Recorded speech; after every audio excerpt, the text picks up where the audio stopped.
So hey guys, how are you all? Welcome to. So we are back with a brand new movie on What If Deku had an overpowered ice quirk. But before we start, be sure to subscribe to our channel and like this video. Now let's begin the story. All credit for this story goes to the original authors, so please support them by checking out the link in the description for more details.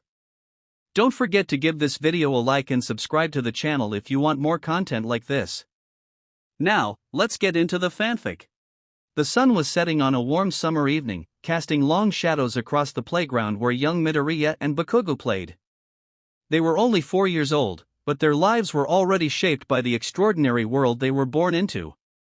The playground, usually bustling with laughter and activity, was quiet at this hour, with only a few children scattered about. Midoriya and Bakugo, both small and full of energy, were playing on the swings, their legs pumping back and forth as they soared into the air. Their laughter echoed in the empty space, a testament to their carefree childhood. It was a rare moment of peace before their lives would take a turn that would define their futures. Midoriya had always admired Bakugo's boundless energy and fierce determination. The two had been friends since they were toddlers, and despite their different personalities, they shared a deep bond. Today was special because both had just awakened their quirks, marking the beginning of their journey toward becoming heroes. Bakugo's quirk, Explosion, had manifested in a burst of fiery sparks that had left Midoriya awestruck. Bakugo had been thrilled, his usual bravado even more pronounced as he demonstrated his newfound power. In contrast, Midoriya's quirk, Cryokinesis, had been a subtle but undeniable presence. As they played, their conversation turned to their dreams. Midoriya, eyes shining with excitement, turned to Bakugo. "When we're older, we're going to be heroes, right?"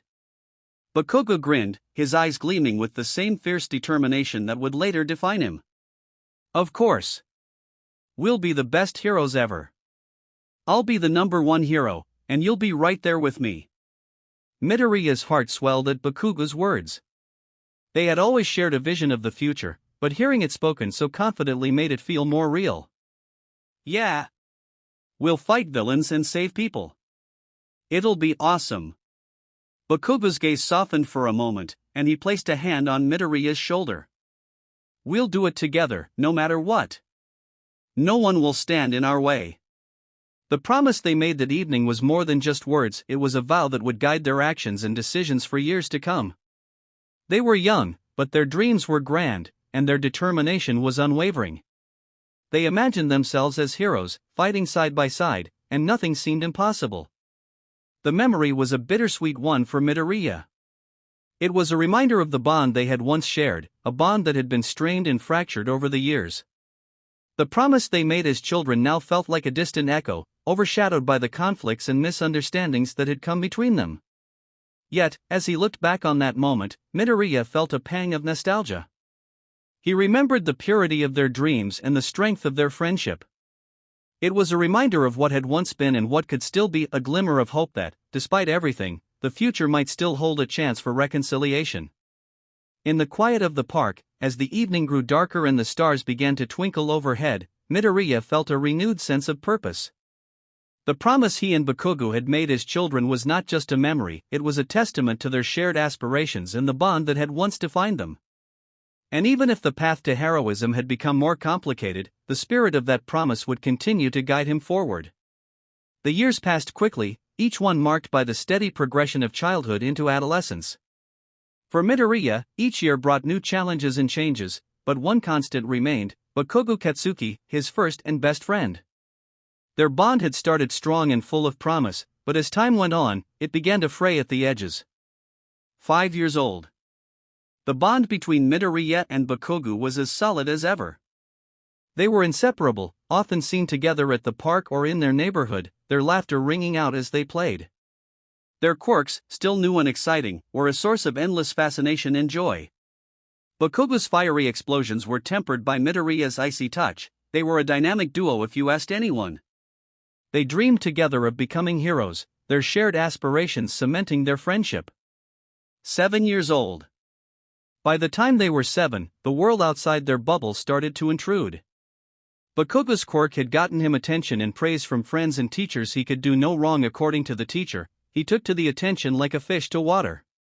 Midoriya, who was receiving that same attention, didn't like it to say the least. When he wasn't hanging with his Kachan, no one could find him. Bakugo began to assert himself more aggressively, his once playful demeanor giving way to a harsher, more demanding attitude. Despite this, Midoriya remained loyal, trying to understand his friend's changing behavior.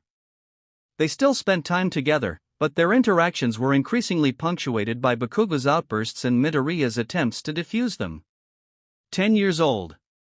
As they entered elementary school, Bakugo's behavior took a darker turn. His desire to be the best had become an obsession, and his belief in being superior to the other extras, and he began to view Midoriya's quirk with disdain. Midoriya's ice manipulation, once admired, was now seen as a hindrance to their shared goals. Bakugo's bullying tactics extended beyond their personal interactions, never affecting Midoriya beyond the occasional hurtful word, as he began to target others who he deemed weaker. Midoriya, despite feeling hurt by Bakugo's harsh words and actions to the other students, remained by his side.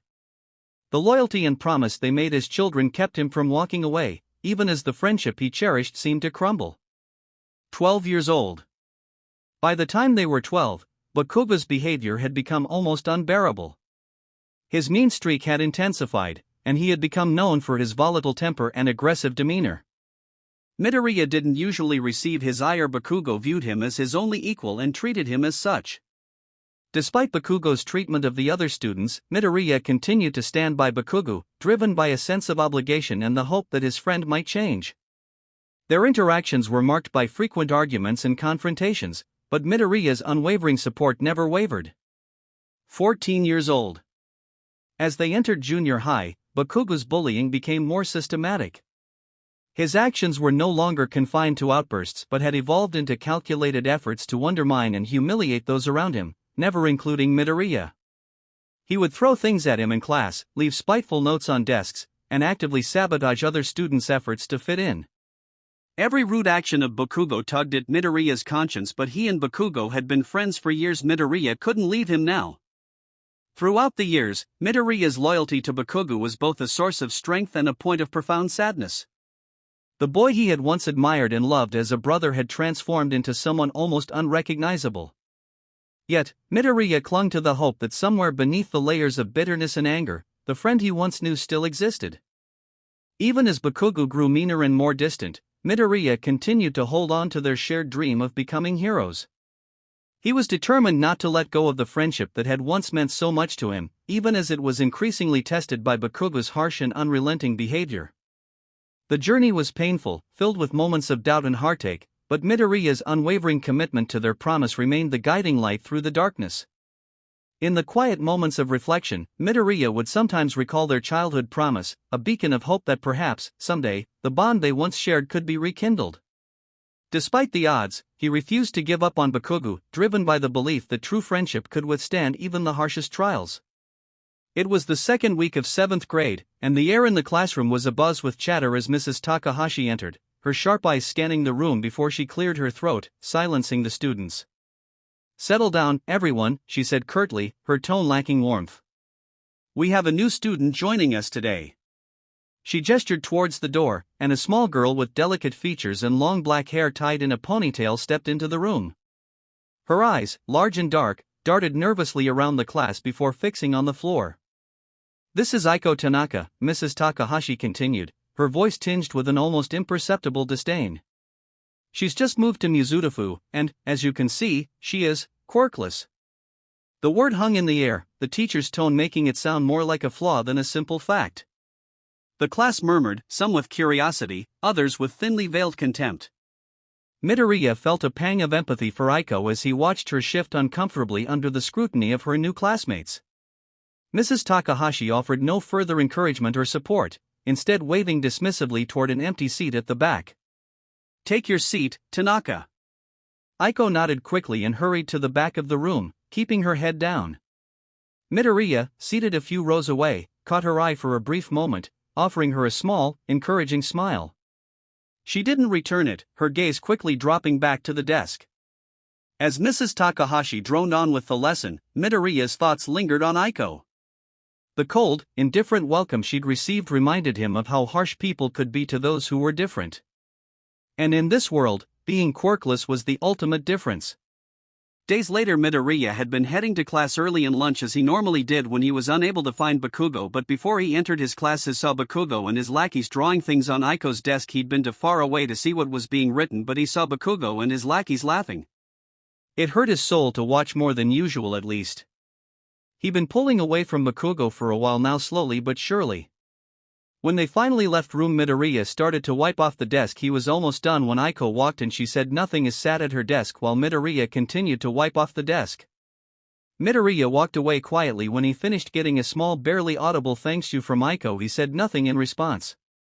Midoriya continued to observe in growing horror as Bakugo and his lackeys began their relentless campaign against the girl. It started small, with cruel words, mocking laughter, and continuing with writing on her desk that followed her wherever she went. The insults were laced with venom, each one aimed at tearing down the girl's spirit. Midoriya wanted to intervene, but something held him back: fear, uncertainty, and the lingering hope that maybe it would stop on its own. But it didn't stop. By the second day, the bullying escalated to physical attacks. Bakugo shoved her in the hallway, sending her sprawling to the floor as his friends laughed. They started cornering her after school, pushing her into walls, and singeing her uniform with blasts from Bakugo's quirk. Midoriya could see the burns on her arms and the bruises on her legs. Each day, she left from school with a new injury, and each day, Midoriya's guilt grew. He found himself trailing behind her after school, waiting until Bakugo was done tormenting her so he could help her up and offer what little comfort he could. "Why are you helping me?" she whispered on the third day as Midoriya applied a bandage to a particularly nasty burn on her wrist. Her voice was small, barely audible, and it broke something inside him. He should be doing more. He should be stopping this. "I don't know," he said shortly, kneeling beside her. She flinched at first but relaxed slightly after a bit of it. No other words are said throughout the process, but she didn't pull away when Midoriya gently took her hand. He winced at the sight of the burn on her wrist, a telltale sign of Bakugo's quirk. The skin was red and raw, and she bit her lip to keep from crying out as he inspected it. Midoriya said nothing, digging into his backpack. He always carried a small first aid kit, something he'd picked up from his mother, who had always been overly cautious. He pulled out some ointment and a bandage, his hands shaking slightly as he worked. "This will help." The girl watched him silently as he applied the ointment and carefully wrapped the bandage around her wrist. Her eyes were wide with a mixture of fear and gratitude, and for a moment, Midoriya felt a surge of anger toward Bakugo. How could someone he had once admired be so cruel? "Thank you," she whispered when he was done, her voice barely audible. Midoriya didn't respond, unsure of why he didn't stop Bakugo. Inside he was conflicted. He should be doing more. He should be stopping this. The third day was worse. Bakugo and his lackeys cornered the girl in the gym, away from the prying eyes of teachers. They knocked her to the ground, laughing as she tried to shield herself from their blows. Midoriya not far behind Bakugo. Midoriya looked dejected, unable to even look at Bakugo and his lackeys bullying Aiko, his heart pounding in his chest. He could see the tears streaming down her face and the way she curled into a ball to protect herself. When it was over and the boys had left, Midoriya stayed moving to her side. She was sitting up now, her arms wrapped around her knees as she sobbed quietly. There was a bruise forming on her cheek, dark and angry against her pale skin. "Let me see," Midoriya said gently, crouching beside her. She hesitated but eventually turned her face toward him.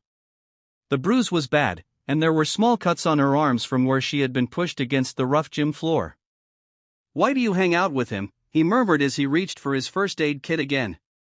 "We're friends," was Midoriya's only response. "He's a bad person," Aiko says quietly. "No, he's not," Midoriya quickly snaps, trying to convince himself as much as he was trying to convince Aiko. "He beat my ass because he's such a good person," Aiko says half sarcastically and half angrily. Midoriya, who's always known that Bakugo was a bad person and buried that fact deep inside of himself, says nothing, knowing he's been beat. She didn't say much more, she just watched him with those same wide eyes as he tended to her wounds. As he worked, Midoriya's mind raced. He couldn't let this go on. Bakugo was going too far, and the girl was suffering for it. But what could he do?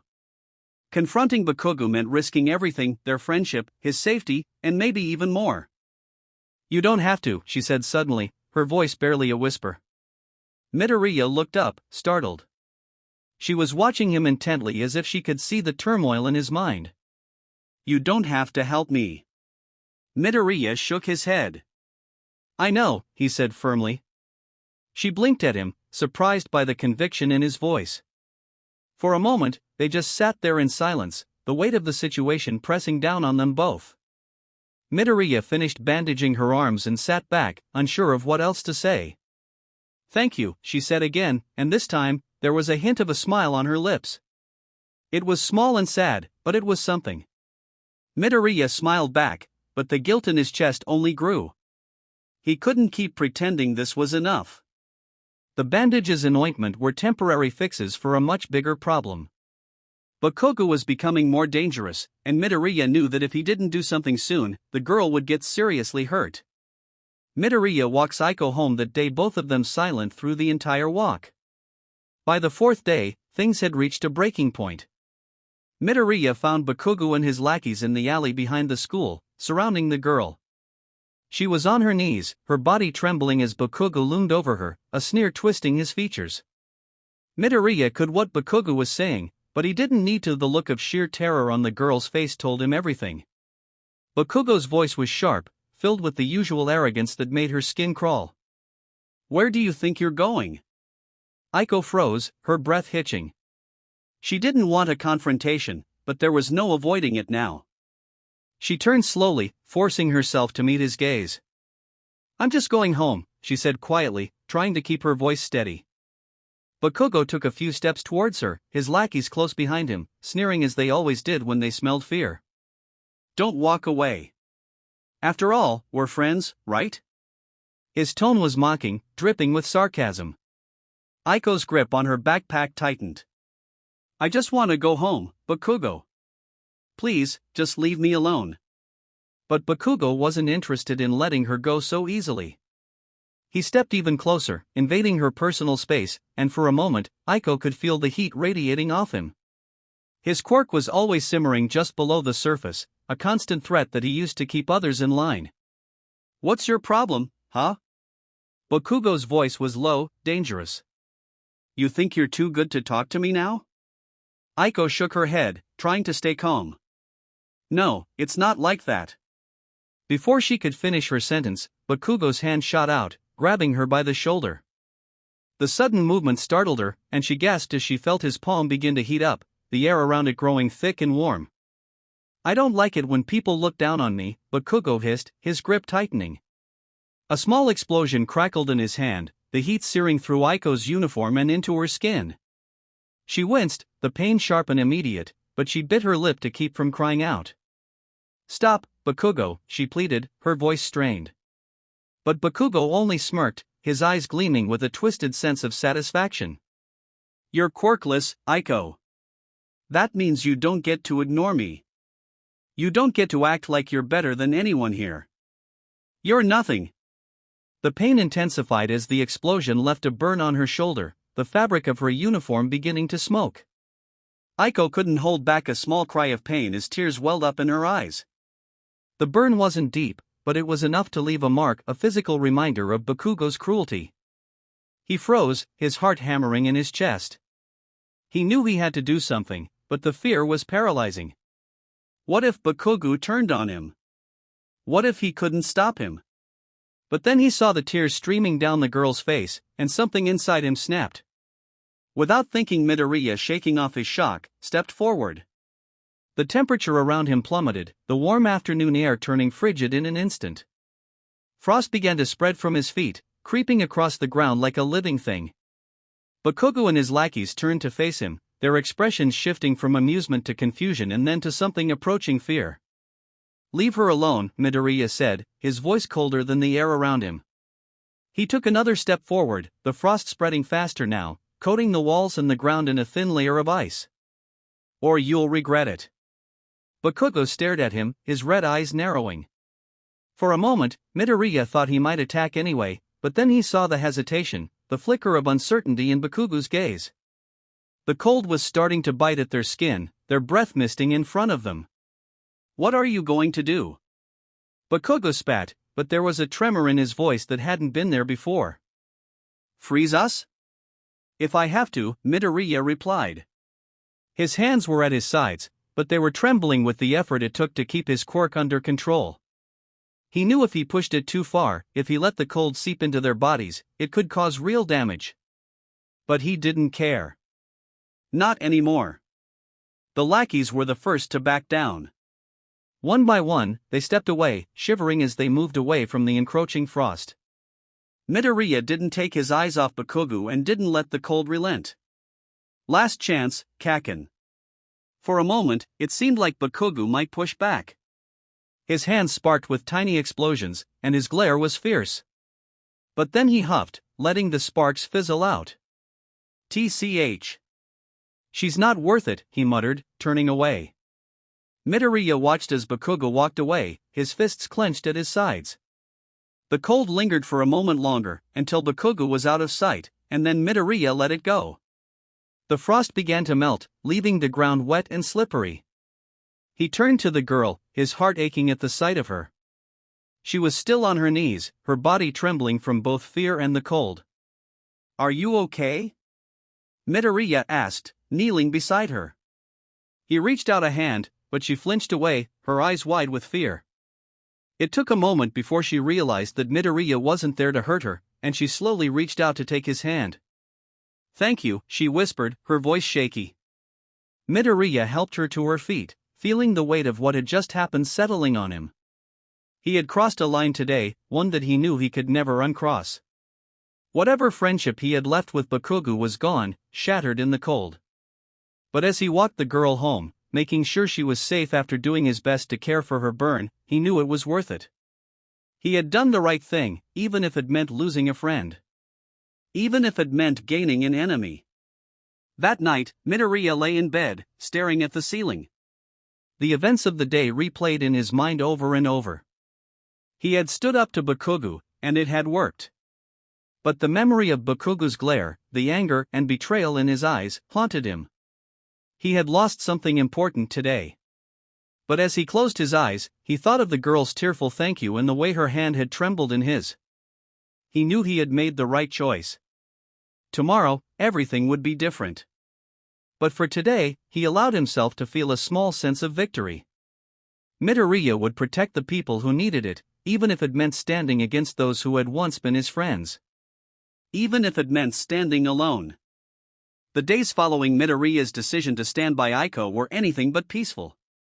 The tension between him and Bakugo had reached a boiling point, and the rest of the class could feel it. Whispers followed Midoriya wherever he went, eyes watching his every move. When Midoriya started to slowly grow away from Bakugo, he became a more solitary figure at school. It wasn't that he didn't like people, mostly, but more that he found comfort in the quiet spaces where he could think, observe, and just be. The hustle and bustle of the schoolyard, the loud laughter and boisterous energy of his classmates, it all felt a bit too much for him sometimes. So, he sought out the quiet corners of the school, the places where he could escape from the noise and chaos. That's why it didn't surprise anyone when Midoriya spent most of his time alone. He wasn't unpopular, just distant. If he wanted to, he could be very popular. He doesn't though, so he would sit in the farthest corners of the classroom, close to the window, or eat his lunch in places where few people ventured. It was his way of staying out of sight, out of mind. But that began to change when Aiko Tanaka arrived. It had only been a few weeks since Aiko had joined their class, but it felt like a lifetime to Midoriya. He had watched as the other students quickly singled her out. She was quirkless, and in a society that valued quirks above all else, that made her an easy target. The first day had been just whispers and pointed looks, but by the second and third days, it had escalated to something more physical: bruises on her arms, burns on her hands. And Bakugo was at the center of it all, his lackeys following his lead as they tormented her. Midoriya had never felt so conflicted. He knew what Bakugo was capable of, he'd seen it firsthand. But seeing the extent of the cruelty directed at Aiko had shaken something loose inside him. He wanted to intervene, but he also knew what it would mean for him if he did. Associating with a quirkless girl was social suicide. Not that he had much to lose, but he liked the option to be popular if he wanted, especially in a school where status was everything. But he couldn't just stand by and do nothing. Midoriya had had enough. He had spent the previous days quietly helping Aiko after school, finding her in the shadows of the playground or behind the school building, where she would retreat to lick her wounds in solitude. He would approach her carefully, offering bandages for her bruises, ointment for her burns. She never spoke much, but the gratitude in her eyes was enough. He would carefully clean her wounds, his hands gentle as he applied the ointment and wrapped the bandages. The first time, she had flinched away from him, distrustful and afraid. But as the days passed, she began to trust him more, relaxing under his touch. They didn't talk much during these times. Midoriya wasn't sure what to say, and Aiko seemed content with the silence. But in those moments, a bond began to form between them. Midoriya couldn't shake the feeling of responsibility that settled over him like a heavy blanket. He knew what it was like to be on the receiving end of Bakugo's anger, to feel powerless and alone. And while he had a quirk to fall back on, Aiko had nothing. When the lunch bell rang, Midoriya found his eyes drift over to Aiko and the crowd of students pouring out of the classrooms. He spotted her near the edge of the playground, clutching her lunchbox tightly to her chest as she looked for a place to sit. A group of girls walked past her, giggling and whispering to each other, and Aiko's shoulders hunched slightly, as if trying to make herself smaller. Midoriya took a deep breath and walked over to her. "Hey, Aiko," he said softly, his voice barely audible over the din of the playground.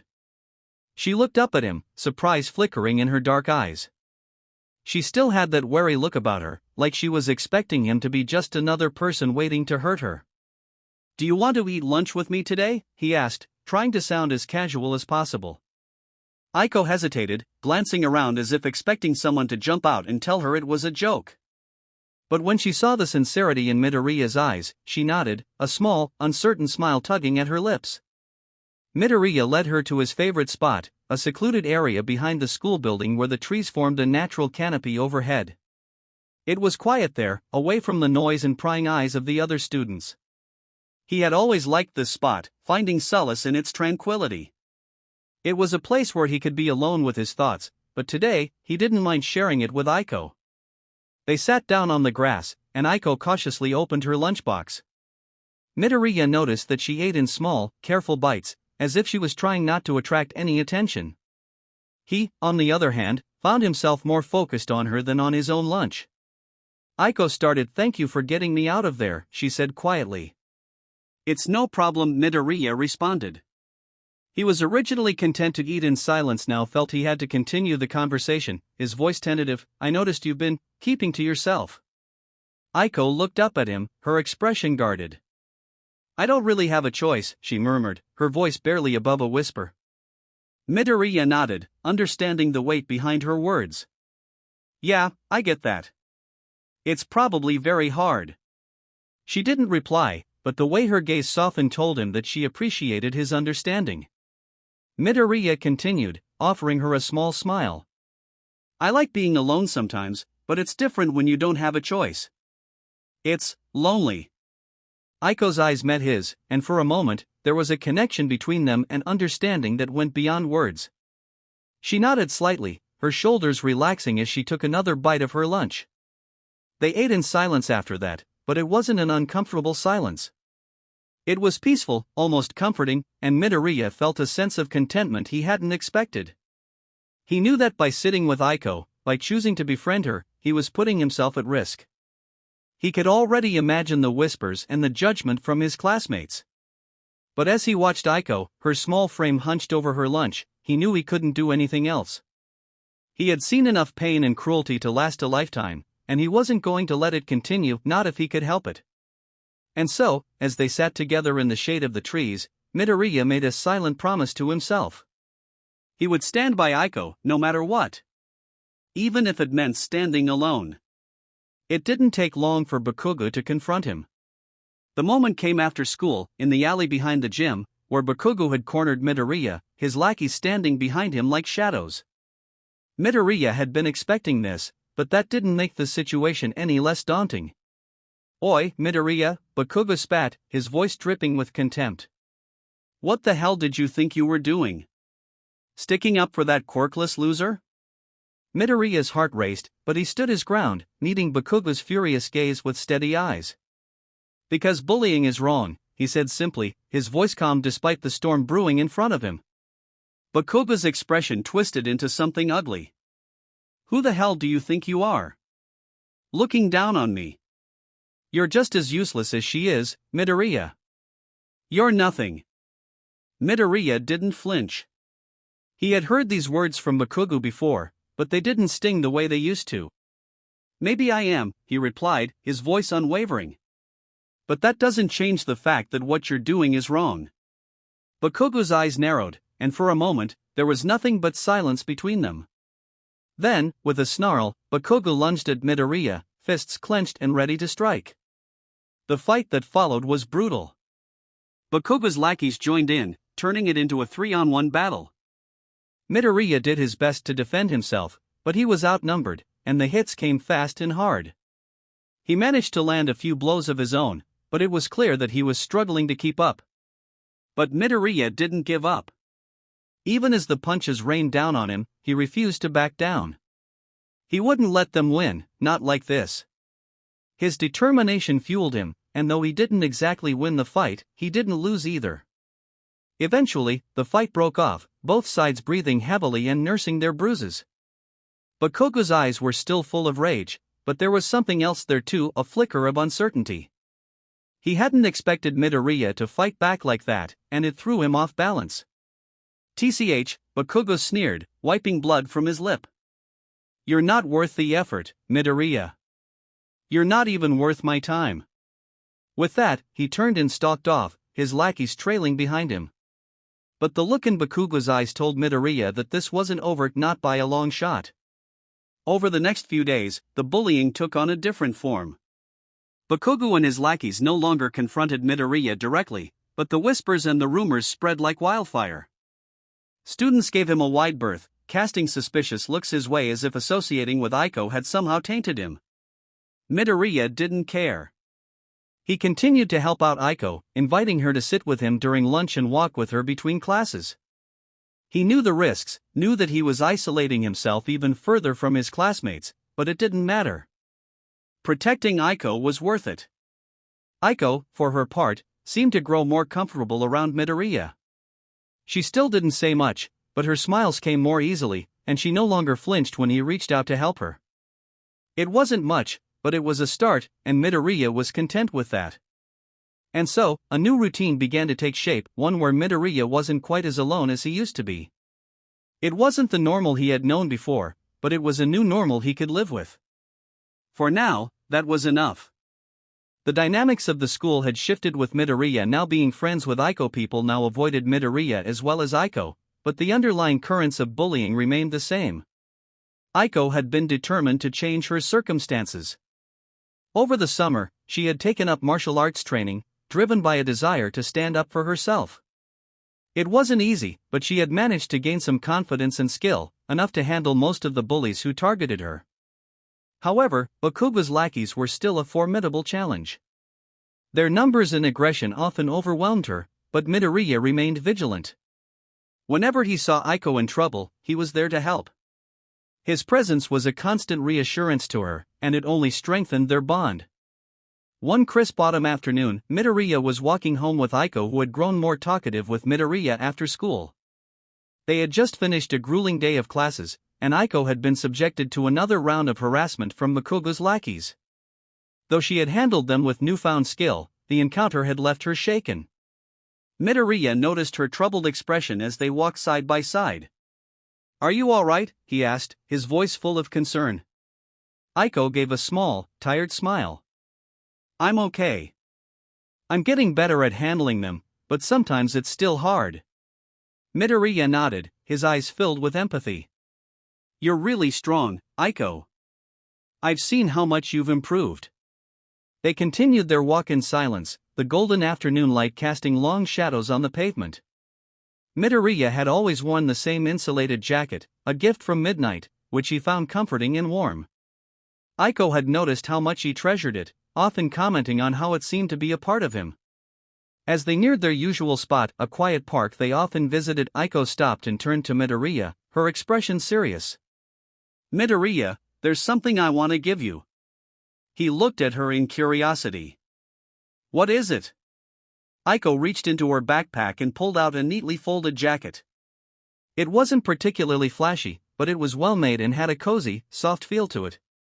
The color was a deep navy blue, and it had a subtle pattern woven into the fabric. Midoriya's eyes widened in surprise. "What's this?" Aiko took a deep breath. "I know how cold your quirk makes you. Yours was starting to look worn out, so I wanted to give you this one. It's not as special as the one you have, but I hope it can be something that brings you comfort too." Midoriya was taken aback. The gesture was deeply touching. He reached out and took the jacket from Aiko's hands, his fingers brushing against the soft material. "Aiko, you didn't have to do this." Aiko shook her head, her eyes earnest. "I wanted to. You've been there for me through so much, and I wanted to give you something in return. I hope you'll wear it and think of it as a reminder that you're not alone." Midoriya's heart swelled with emotion. He could feel the warmth of the jacket, but it was the thought behind the gift that made it special.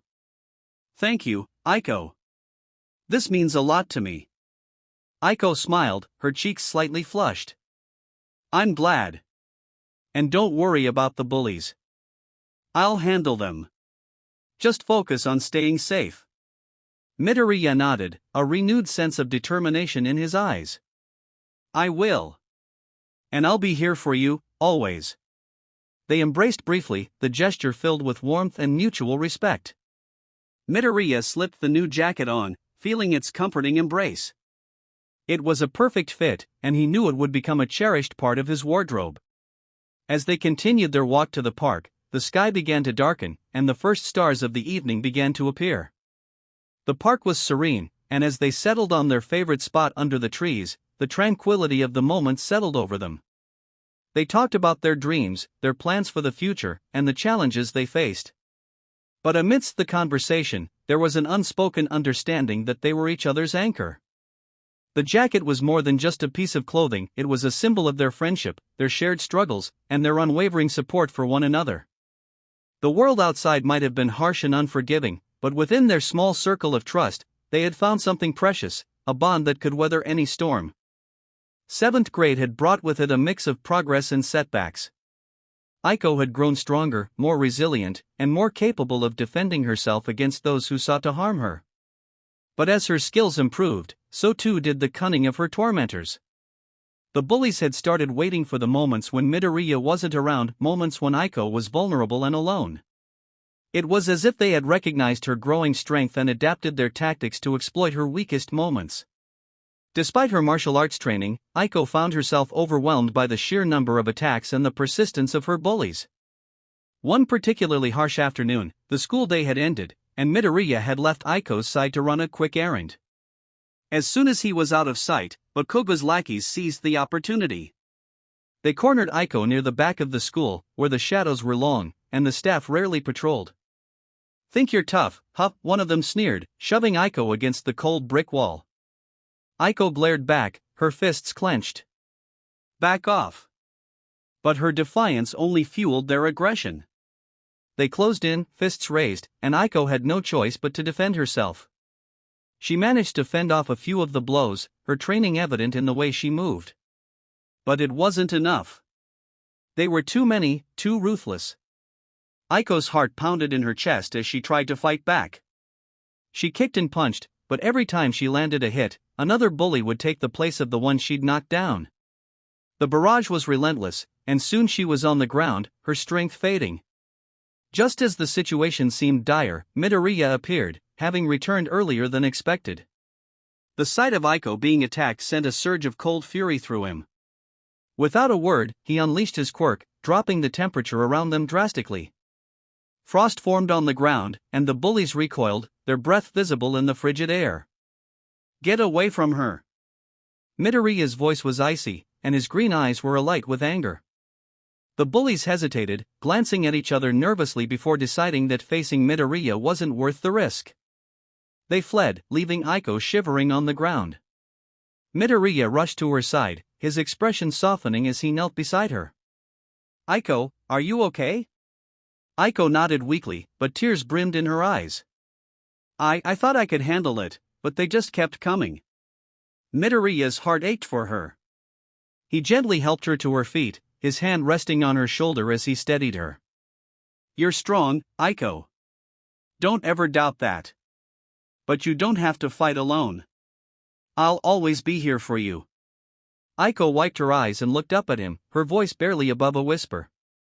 "It's getting worse, Midoriya. They know when you're not around. They wait for you to leave." Midoriya's jaw tightened. He hated that he couldn't always be there to protect her, but he wasn't going to let this continue. "We'll figure something out," he promised. "We'll talk to someone, get the teachers involved, find a way to stop them for good." Aiko shook her head. "The teachers won't help, they never do. They just look the other way." Midoriya's frustration mounted, but he knew she was right. The system that was supposed to protect them was failing. "Then we'll keep fighting together," he said firmly.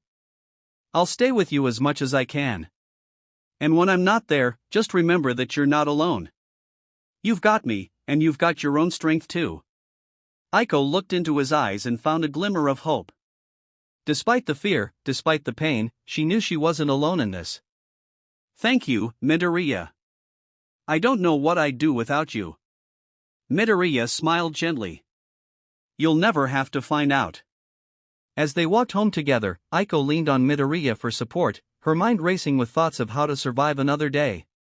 But with Midoriya by her side, she knew she had a fighting chance. Days later.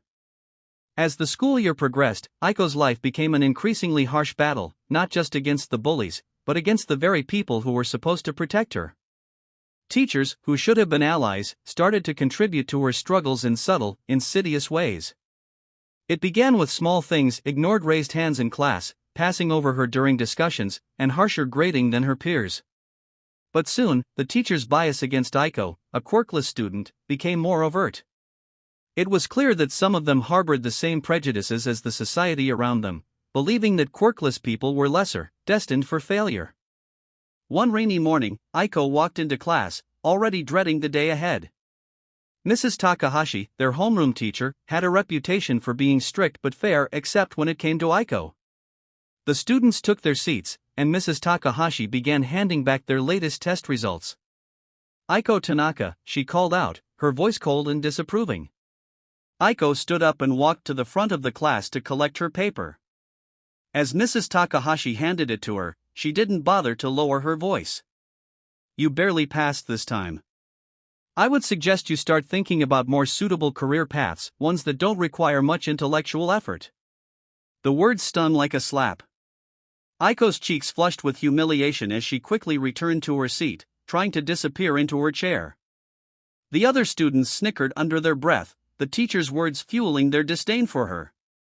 Midoriya's hands clenched into fists as he watched the exchange, anger bubbling inside him. He wanted to speak up, to defend Aiko, but he knew it would only make things worse for her. Instead, he shot her a look of sympathy and support, silently promising to stand by her side no matter what.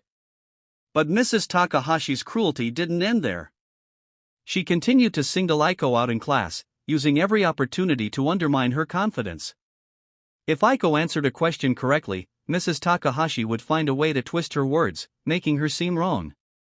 If she asked for help, Mrs. Takahashi would dismiss her with a condescending remark, implying that Aiko was too slow to keep up. Outside the classroom, the bullying from students continued to escalate. Emboldened by the teachers' attitudes, the bullies grew bolder, knowing they could get away with their cruelty. They taunted Aiko relentlessly, mocking her for being quirkless, for being stupid in the eyes of the teachers. One particularly harsh day, after enduring a barrage of insults from both the bullies and Mrs. Takahashi, Aiko found herself in the school bathroom, tears streaming down her face. She clutched the sink, trying to steady her breathing, but the weight of it all was suffocating. Midoriya found her there, having noticed her absence from the usual after-school walk home. When he saw her hunched over the sink, he felt a pang of guilt for not being able to protect her from all of this. He approached her slowly, placing a gentle hand on her shoulder. Aiko, he said softly, you don't have to go through this alone. Aiko looked up at him, her eyes red and puffy. It's not just the bullies, Midoriya. It's the teachers, too. They hate me, they think I'm worthless because I don't have a quirk. Midoriya's heart broke for her. He knew all too well how cruel people could be, but seeing Aiko suffer like this was unbearable. They're wrong, Aiko. You're not worthless. You're one of the strongest people I know, and it doesn't matter what they think. You're going to prove them all wrong. Aiko sniffled, wiping her tears away with the back of her hand. But what if I can't? What if they're right? They're not, Midoriya said firmly. You're strong, smart, and you have a heart that's bigger than any of theirs. We'll get through this together. And one day, they'll see how wrong they were. Aiko looked at him, the weight of his words giving her the strength she needed to keep going. Thank you, Midoriya. I don't know what I'd do without you. You don't have to do anything without me, Midoriya replied with a small smile. We're a team, remember? As they walked home together, the rain drizzling down, Aiko felt a small spark of hope reignite within her. The world might be against her, but with Midoriya by her side, she knew she could face whatever came her way. The day had been emotionally draining for both Midoriya and Aiko. The bullying had taken a darker turn recently, not just from their classmates but from some of the teachers as well. Subtle comments, condescending tones, and the occasional pointed remark about Aiko's quirkless status had made her school life even more unbearable. Midoriya had noticed the shift, but the teachers were careful to avoid saying anything directly in front of him, making it difficult for him to intervene. That afternoon, as they walked home together, when they reached Aiko's home, her parents are home like normal. After calling her parents, she finds out they had to stay late at work. Midoriya could see the weariness in Aiko's eyes. He tried to lighten the mood, but Aiko's smile was faint, her thoughts clearly elsewhere. Midoriya thinks for a bit, he pauses, sensing that she needs something to lift her spirits. Hey, Aiko, Midoriya began, trying to sound upbeat, would you like to come over for dinner? My mom would be thrilled to meet you. Aiko looked at him, surprised. Dinner? Are you sure it's okay? Absolutely. My mom's really kind, and she loves meeting my friends, Midoriya replied with a reassuring smile. Aiko hesitated for a moment, then nodded. Okay, I'd like that.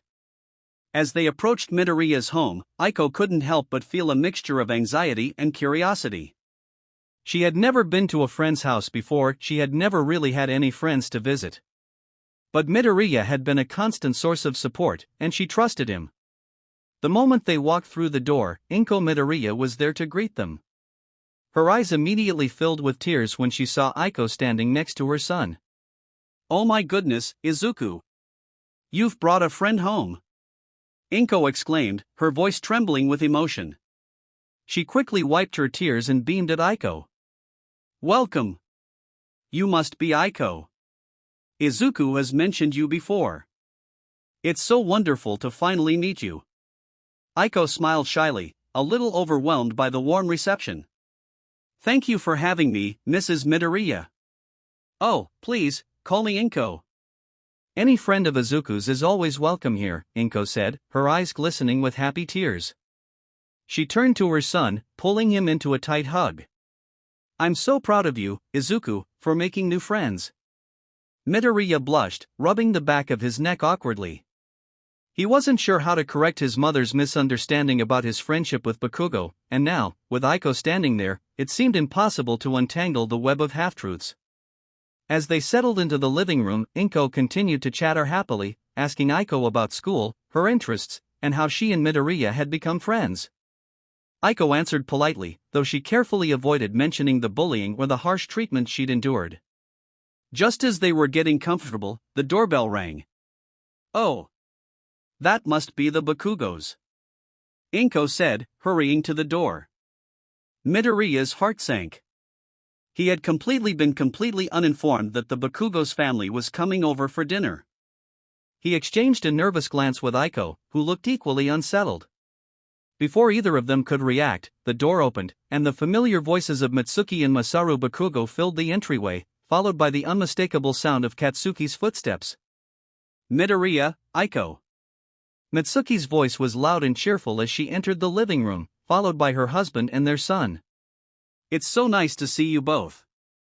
Katsuki walked in last, his expression neutral but his eyes flickering with something unreadable as he spotted Aiko sitting next to Midoriya. For a split second, there was a tense silence, but then Katsuki's face broke into a forced smile.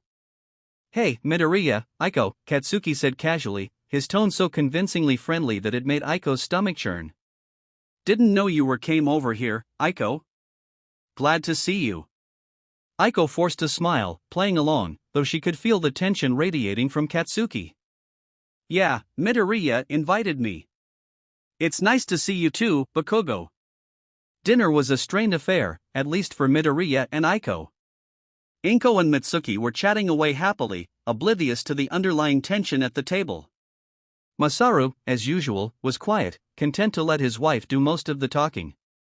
Katsuki, however, was playing his role almost too well, engaging in light conversation with both Midoriya and Aiko, his demeanor perfectly masking the hostility that simmered just beneath the surface. Inko, oblivious to the tension, sent the kids to Midoriya's room while the adults goofed off. The evening sunlight filtered through the curtains of Midoriya's room, casting a warm glow over the simple space. The room was tidy, with a few books neatly stacked on a shelf, a desk where Midoriya did his homework, and a small bed in the corner. It was a typical teenager's room, unremarkable but comfortable. Aiko, Bakugo, and Midoriya sat in the room silently, where the tension between the three had been palpable. Bakugo played his part well, as he always did, but there was an underlying edge to his behavior, a quiet hostility that only Midoriya and Aiko could detect. Now, sitting cross-legged on the floor, the trio was surrounded by a mix of awkward silence and forced conversation. Aiko, usually quiet, seemed even more withdrawn, her eyes occasionally flicking to Bakugo with a mix of wariness and something else, perhaps a hint of fear. Bakugo, on the other hand, was leaning against the wall, arms crossed, his expression unreadable.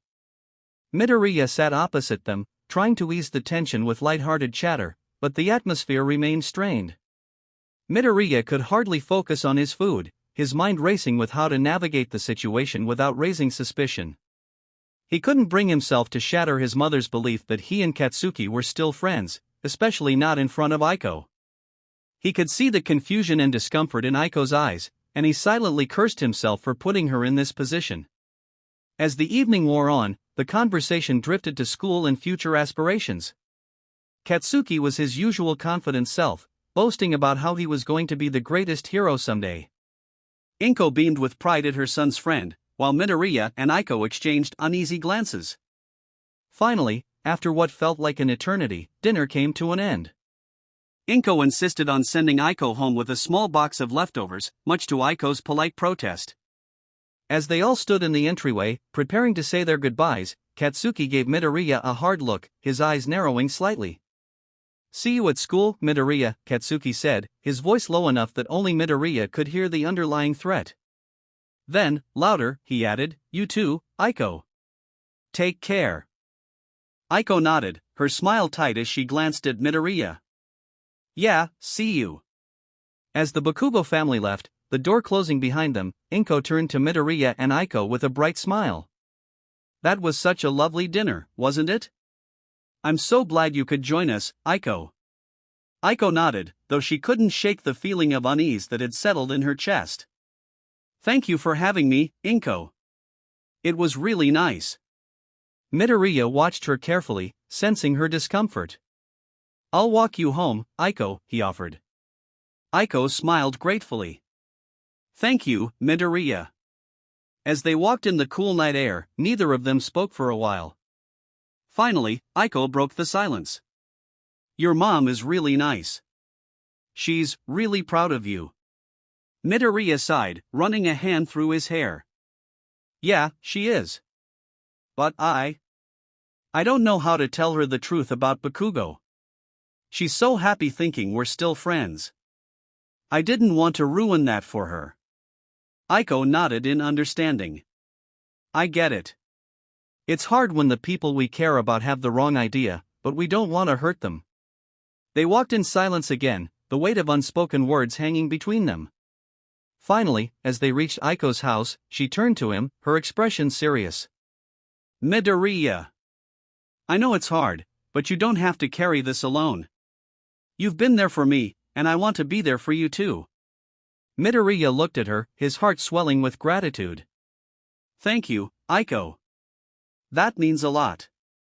She smiled, a genuine smile that reached her eyes. We'll get through this, together. As she disappeared inside her house, Midoriya stood on the doorstep for a moment, taking in her words. He felt a renewed sense of determination, a resolve to face whatever challenges lay ahead. He wasn't alone, he had Aiko, and that made all the difference. The next day, after the somewhat strained dinner with the Bakugos, Midoriya and Aiko found themselves walking to school together once more. The cool morning air was refreshing, and the streets were bathed in the soft glow of the early sun. Despite the challenges they faced, the familiar routine of their morning walk was a comfort. So, Aiko began, breaking the silence with a teasing tone, how do you manage to stay so calm around Bakugo? I saw you trying to keep a straight face when he was boasting about his future as the greatest hero. Midoriya chuckled, his face brightening at her playful jab. Honestly, it's a skill I've honed over the years. You get used to his enthusiasm. Aiko smirked, raising an eyebrow. Enthusiasm? Is that what we're calling it now? I thought it was more of a loud and intense motivation kind of thing. Midoriya laughed, shaking his head. You're not wrong. But he does have a way of making everything sound like it's the most important thing in the world. It's kind of impressive, in a way. Aiko's eyes twinkled with amusement. Well, I'd say it's impressive how you manage to keep your cool.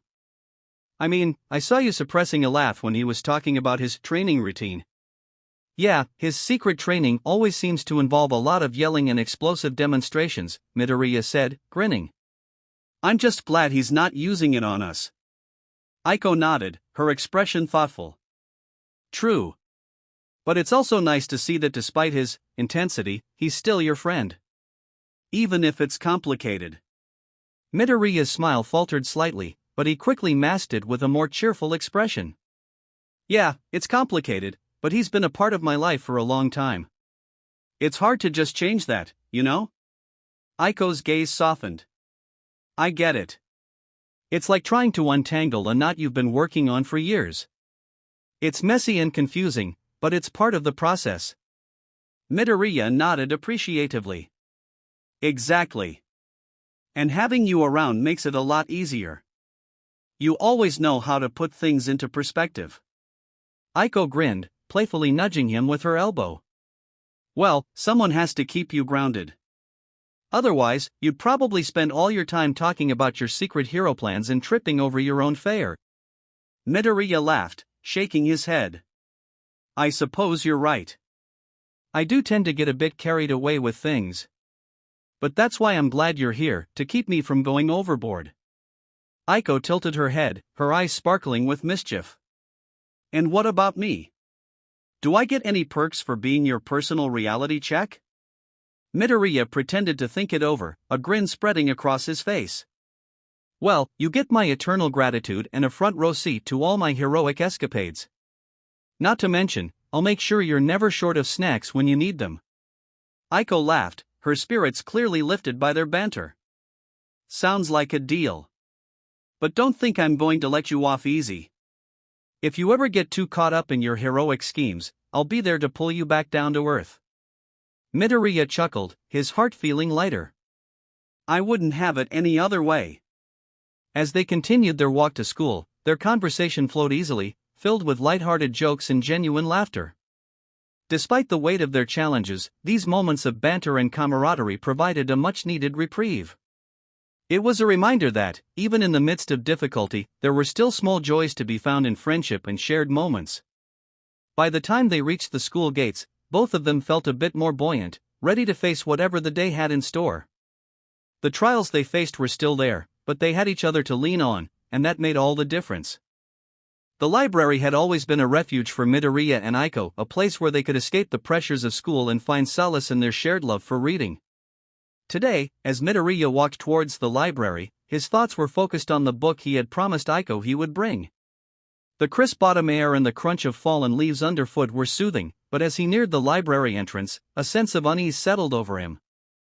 Through the large windows, he saw Aiko surrounded by a group of middle schoolers. His heart sank as he recognized a few of the faces. These were the same bullies who had made her life miserable before. They were shouting at her, their voices harsh and taunting. Aiko's usually bright face was marred by a look of fear and determination. Midoriya didn't hesitate. His quirk reacted almost instinctively. As he approached, he saw one of the bullies stepping forward aggressively. Midoriya's hands grew cold, and with a determined stride, he touched the shoulder of one of the bullies who was trying to assault Aiko. The boy screamed as the frostbite took hold, his skin turning an unnatural, pale white. The other bullies recoiled in shock and fear, their bravado melting away in the face of Midoriya's chilling presence. The boy with frostbite fell to the ground, clutching his arm and gasping in pain. The group quickly dispersed, their harsh laughter and jeers replaced by hurried footsteps and worried glances. Midoriya's eyes were cold and unyielding as he watched them leave. He turned to Aiko, who was trembling but unharmed. "Are you okay?" he asked, his voice steady but filled with concern. Aiko looked up at him, her eyes shining with gratitude. "I'm fine, Midoriya. Thanks to you." Before Midoriya could respond, a teacher arrived, having heard the commotion. The teacher's expression was stern as they approached Midoriya. "Midoriya, come with me. We need to discuss this incident." Midoriya, sensing the gravity of the situation, followed the teacher to the principal's office, his heart heavy with the knowledge that things were about to get complicated. Aiko trailed behind, her face a mixture of worry and relief. The principal's office was austere, filled with wooden furniture and a large desk that seemed to dominate the room. The principal, a stern-looking man with graying hair, looked up as Midoriya and the teacher entered. His gaze shifted to Aiko, then back to Midoriya. "Mr. Midoriya, do you understand why you're here?" the principal asked, his tone businesslike. "I used my quirk to stop someone from hurting Aiko," Midoriya replied, his voice calm and resolute. "They were bullying her, and I couldn't just stand by." The principal's eyes narrowed. "Your actions were severe. You've inflicted frostbite on one of the students. This is a serious violation of school policy." Midoriya remained steadfast. "I don't regret stopping them. They've been tormenting Aiko for too long." Before the situation could escalate further, the door to the office swung open, and Inko Midoriya entered. Her eyes were red, her face a mix of worry and anger. She had been summoned by the school, and the sight of her son in trouble had clearly taken an emotional toll. Inko's lawyer instincts took over as she faced the principal. "I demand an explanation for why my son is being treated like a criminal. I expect a full account of this incident." The principal seemed taken aback by Inko's forceful presence. "Ms. Midoriya, your son's actions have resulted in injury. We need to address this matter according to our policies." Inko's eyes were steely as she replied, "I understand the situation. However, if this matter is not resolved fairly, we will pursue legal action. I am prepared to escalate this to the appropriate authorities." The principal shifted uneasily, realizing the implications of Inko's threat. "We'll review the incident and take your concerns into consideration." With a nod, Inko turned to Midoriya, her expression softening slightly. "We're going home. We'll discuss this further when we're away from this place." Midoriya, who had remained silent throughout the confrontation, didn't show any signs of remorse. His expression remained resolute, focused solely on ensuring Aiko's safety. He didn't regret his actions. In his mind, they were a necessary response to the continued bullying. As they left the principal's office, Inko's phone rang, and she stepped outside to take the call. Midoriya and Aiko were left alone in the hallway, the tension of the day's events hanging heavily in the air. Aiko looked up at Midoriya, her eyes reflecting a mix of emotions. "You didn't have to use your quirk like that, but I'm really grateful you did."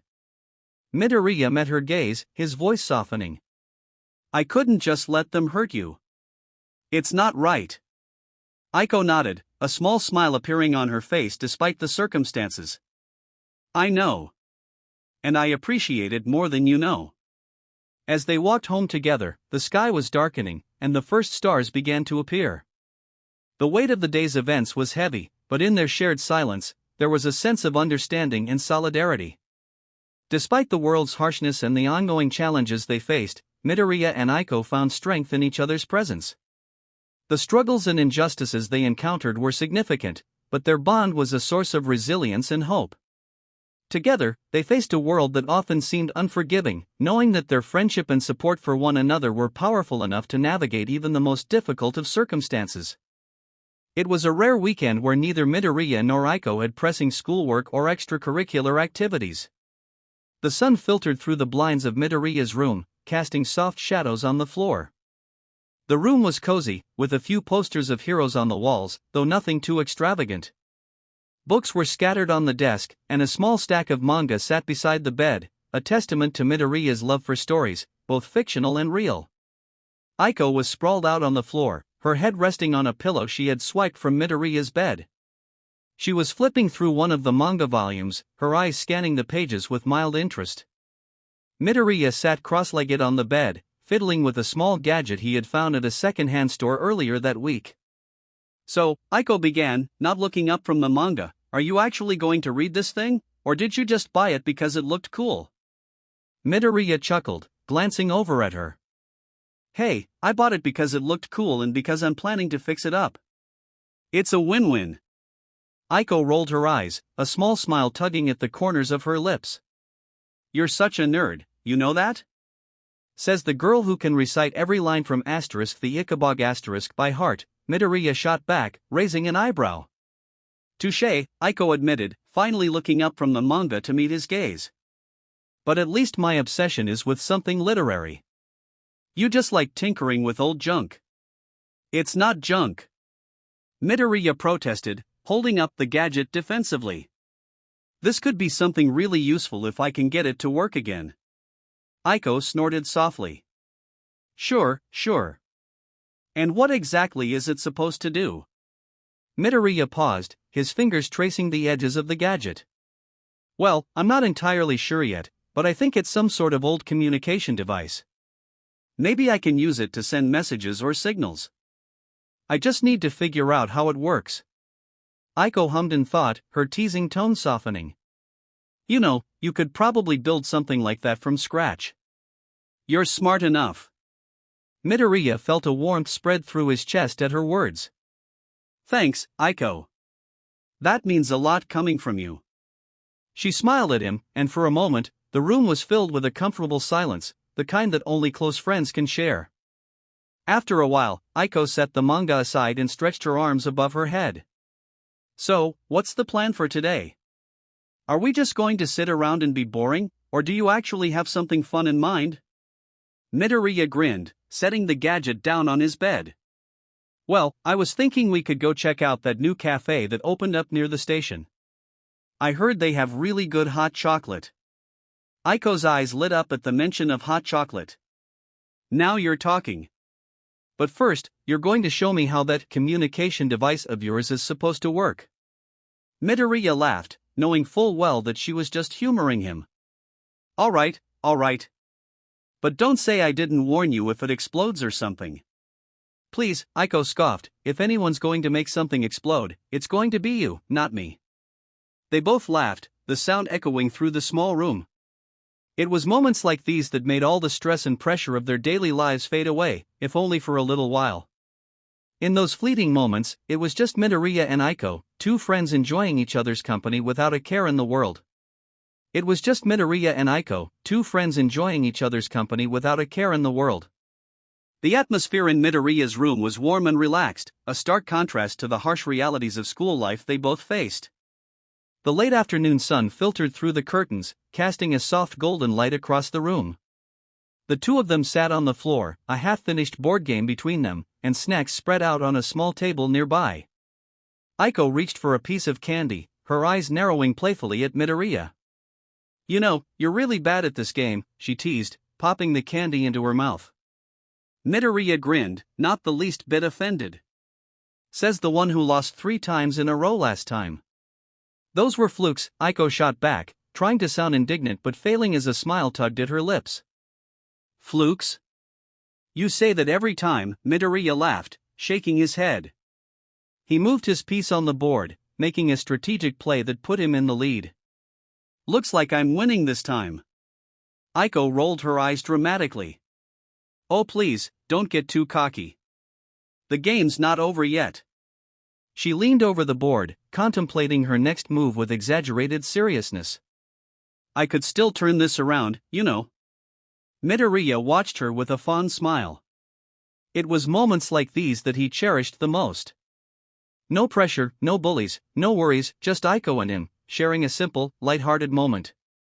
It reminded him that despite everything they went through, they still had each other. Aiko finally made her move, and it was a good one, but not enough to put her ahead. She huffed in mock frustration, crossing her arms. Okay, maybe you're not that bad at this game. Midoriya chuckled. I'll take that as a compliment. They continued to play, their banter flowing easily between them.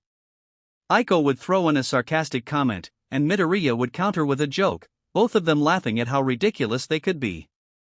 The game eventually ended with Midoriya as the winner, but Aiko didn't seem to mind. She flopped onto her back, staring up at the ceiling with a contented sigh. You know, this is nice, she said softly. Midoriya lay down beside her, looking up at the ceiling too. Yeah, it is. I wish things could always be like this.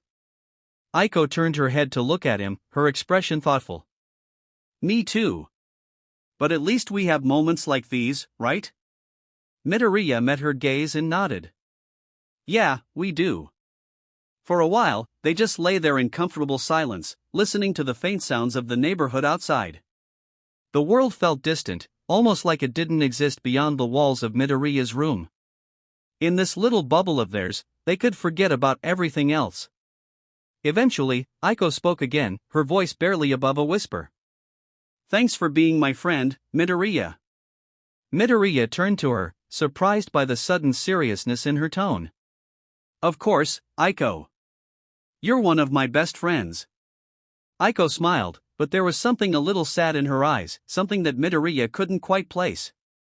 Before he could ask her about it, she sat up and stretched, the moment passing as quickly as it had come. So, what do you want to do next? Aiko asked, changing the subject. Midoriya sat up as well, feeling a slight pang of concern but pushing it aside. We could start another game, or maybe watch something? Your pick.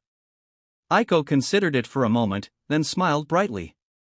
How about both? We can play while something's on in the background. Midoriya laughed. Multitasking, huh? Alright, let's do it. As they set up for another round, Midoriya couldn't shake the feeling that there was something more behind Aiko's words, something she wasn't telling him. But he didn't press her. Instead, he just enjoyed the time they had together, savoring the warmth of their friendship, unaware of how much he would come to treasure this memory in the days to come. Midoriya and Aiko had shared a brief moment of normalcy, but the pressures of their looming futures began to weigh heavily on them, particularly Midoriya. With UA High's entrance exams approaching, his focus had shifted almost entirely to his studies and training. He spent long hours poring over textbooks, refining his abilities, and making sure he was prepared for the challenges ahead. Every spare moment was dedicated to ensuring his application was perfect. But as Midoriya became more engrossed in his preparations, Aiko found herself increasingly alone. Their usual routine of walking to and from school together had become sporadic. Midoriya was often preoccupied, his mind filled with strategies and techniques. Aiko understood UA was Midoriya's dream, after all, but she couldn't help but feel the growing distance between them. With Midoriya's absence, the bullies took full advantage. They seemed to know exactly when Midoriya would be too busy to notice, and they capitalized on every opportunity. The taunts grew harsher, the physical harassment more frequent. Without Midoriya's protective presence, Aiko was left to fend for herself more often than not. One day, after a particularly brutal encounter, Aiko sat alone in a secluded corner of the schoolyard, nursing a fresh set of bruises. She had tried to defend herself, as she always did, but the numbers were against her. Her sleeves, which had become her constant companion no matter the weather, hid the marks from the world, but she couldn't hide the emotional toll it was taking on her. Midoriya, unaware of the extent of Aiko's suffering, was deeply entrenched in his own worries. He still made time to meet Aiko whenever he could, but their interactions were shorter, more rushed. He would always check in on her, ask how she was doing, but he never seemed to catch the subtle changes in her behavior, the way she avoided eye contact, the way her usual cheerful responses had turned into quiet, one-word answers. One afternoon, as they walked home together, Midoriya noticed that Aiko had been particularly quiet. "Is everything all right, Aiko?" he asked, his voice tinged with concern. Aiko forced a small smile, but it didn't reach her eyes. "Yeah, just tired," she replied softly. Midoriya nodded, accepting her answer, but there was a nagging feeling in the back of his mind that something was off. "You've been working really hard too, huh?" "I guess we both are." "Yeah," Aiko murmured. "We both are." The conversation drifted into silence, the weight of unspoken words hanging between them. As they approached Aiko's house, she turned to him, her expression more serious than usual. "Midoriya," she began hesitantly, "I know you're really busy with your UA stuff, and I don't want to be a bother." "You're not a bother, Aiko," Midoriya interrupted, his voice firm. "You're my friend. I'm always here for you." Aiko's smile returned, but it was tinged with sadness. "Thanks. I just wanted to say that I'm really proud of you. You're going to do great things, I know it." Midoriya blushed slightly, scratching the back of his head. "Thanks, Aiko. That means a lot coming from you." Aiko nodded, but instead of her usual "see you later," she simply said, "Goodbye, Midoriya." Midoriya paused, his brow furrowing at the change in her words. "Goodbye? You make it sound so final." Aiko shrugged, a distant look in her eyes. "Just feels right to say it, I guess." He wanted to ask more, to press her on why she seemed so distant, but the weight of his responsibilities pulled at him, urging him to keep moving forward. With a final wave, he turned and headed towards his own home, unaware of the turmoil brewing within Aiko. As he walked away, Aiko watched him go, her heart heavy with a growing sense of despair. She had always been able to rely on Midoriya, but now, as he moved closer to achieving his dreams, she felt herself slipping further into the shadows. And with each passing day, the shadows grew darker, threatening to consume her entirely. Days later. The sky was overcast, casting a dull gray light over the schoolyard as Midoriya hurried towards the back of the building. He had been on his way to meet Aiko for lunch when he heard the faint, familiar sounds of a struggle. His heart raced, and his mind filled with dread as he sprinted towards the noise. The closer he got, the more his stomach twisted in fear.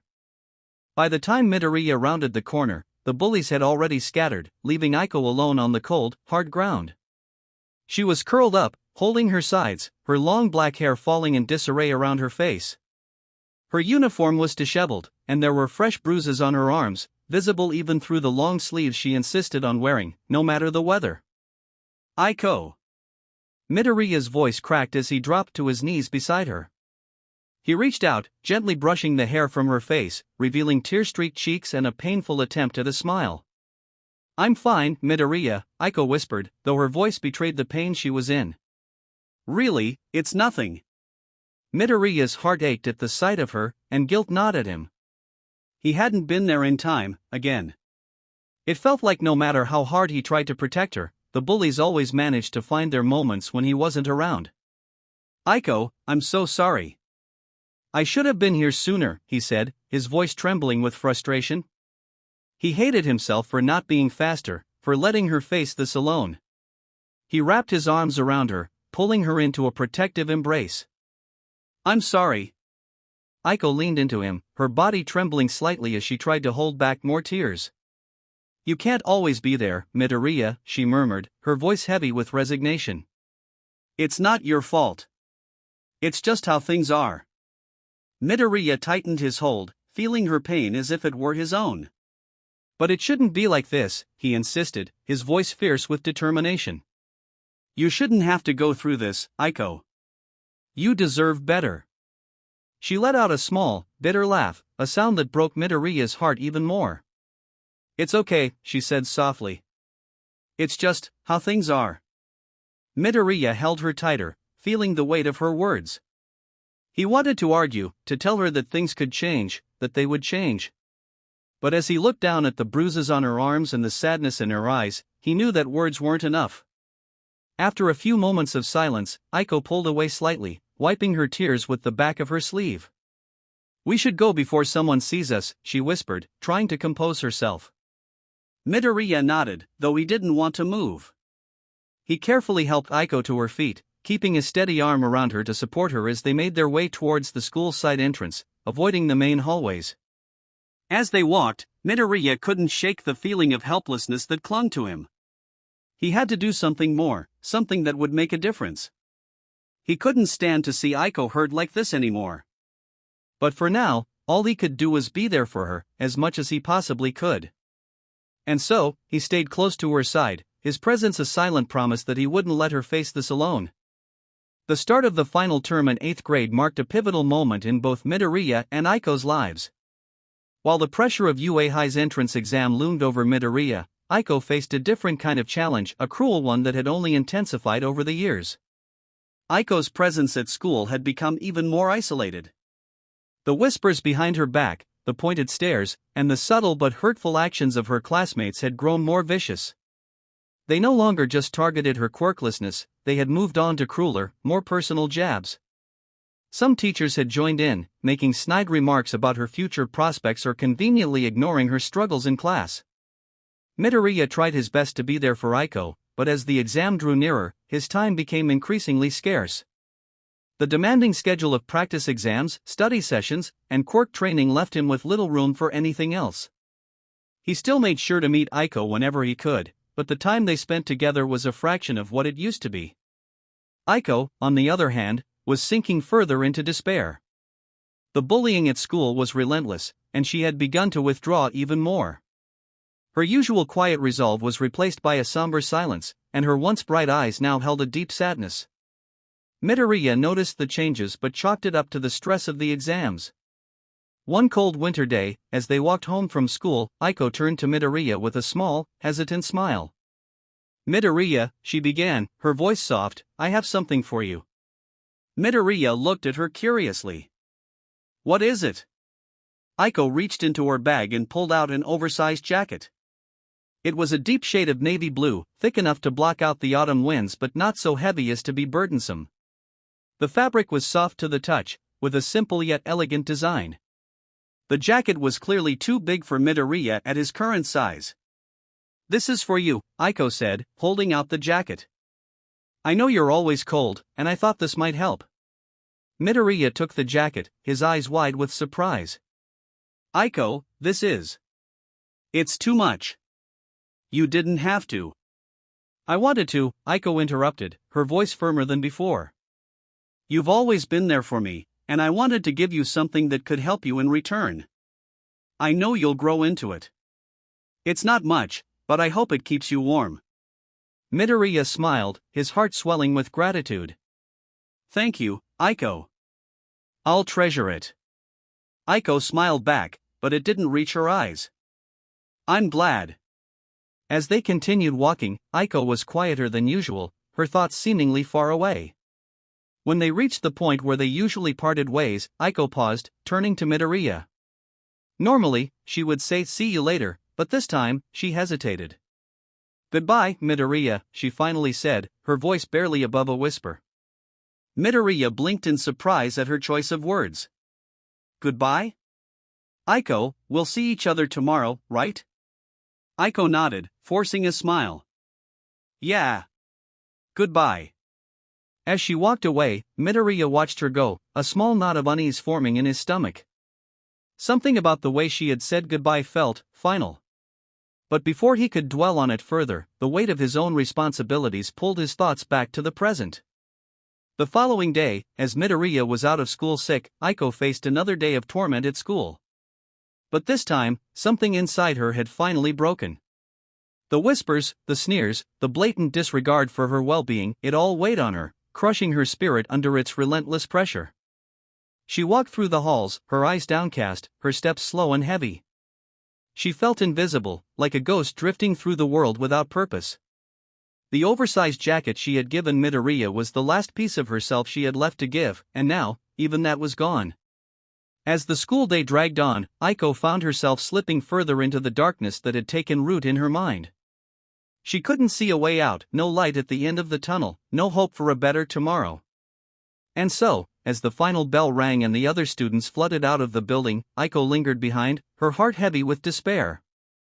She knew she had one final goodbye to say, but this time, it wouldn't be to Midoriya. Instead, she turned to the empty classroom, the empty halls, and whispered a soft, tearful farewell to the life she no longer felt she belonged to. Midoriya, too wrapped up in his preparations, didn't notice that Aiko hadn't come to meet him after school as usual. He was too focused on his future to realize that Aiko's had already slipped away. The next few weeks passed in a blur.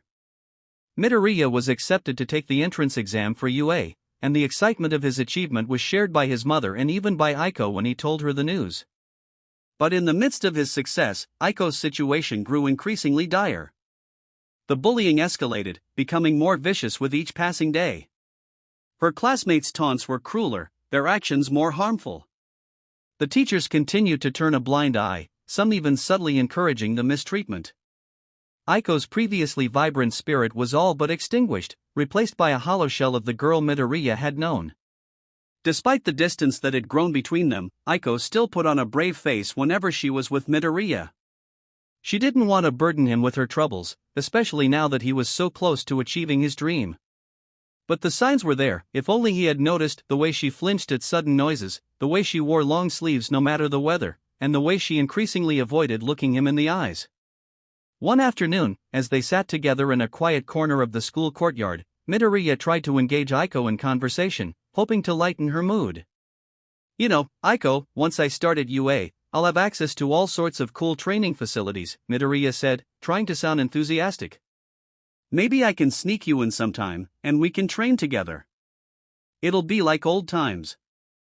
Aiko gave him a small, sad smile. "That sounds nice, Midoriya. But you'll be really busy. You won't have time to worry about someone like me." Midoriya frowned, not liking the way she had phrased that. "Aiko, you're my friend.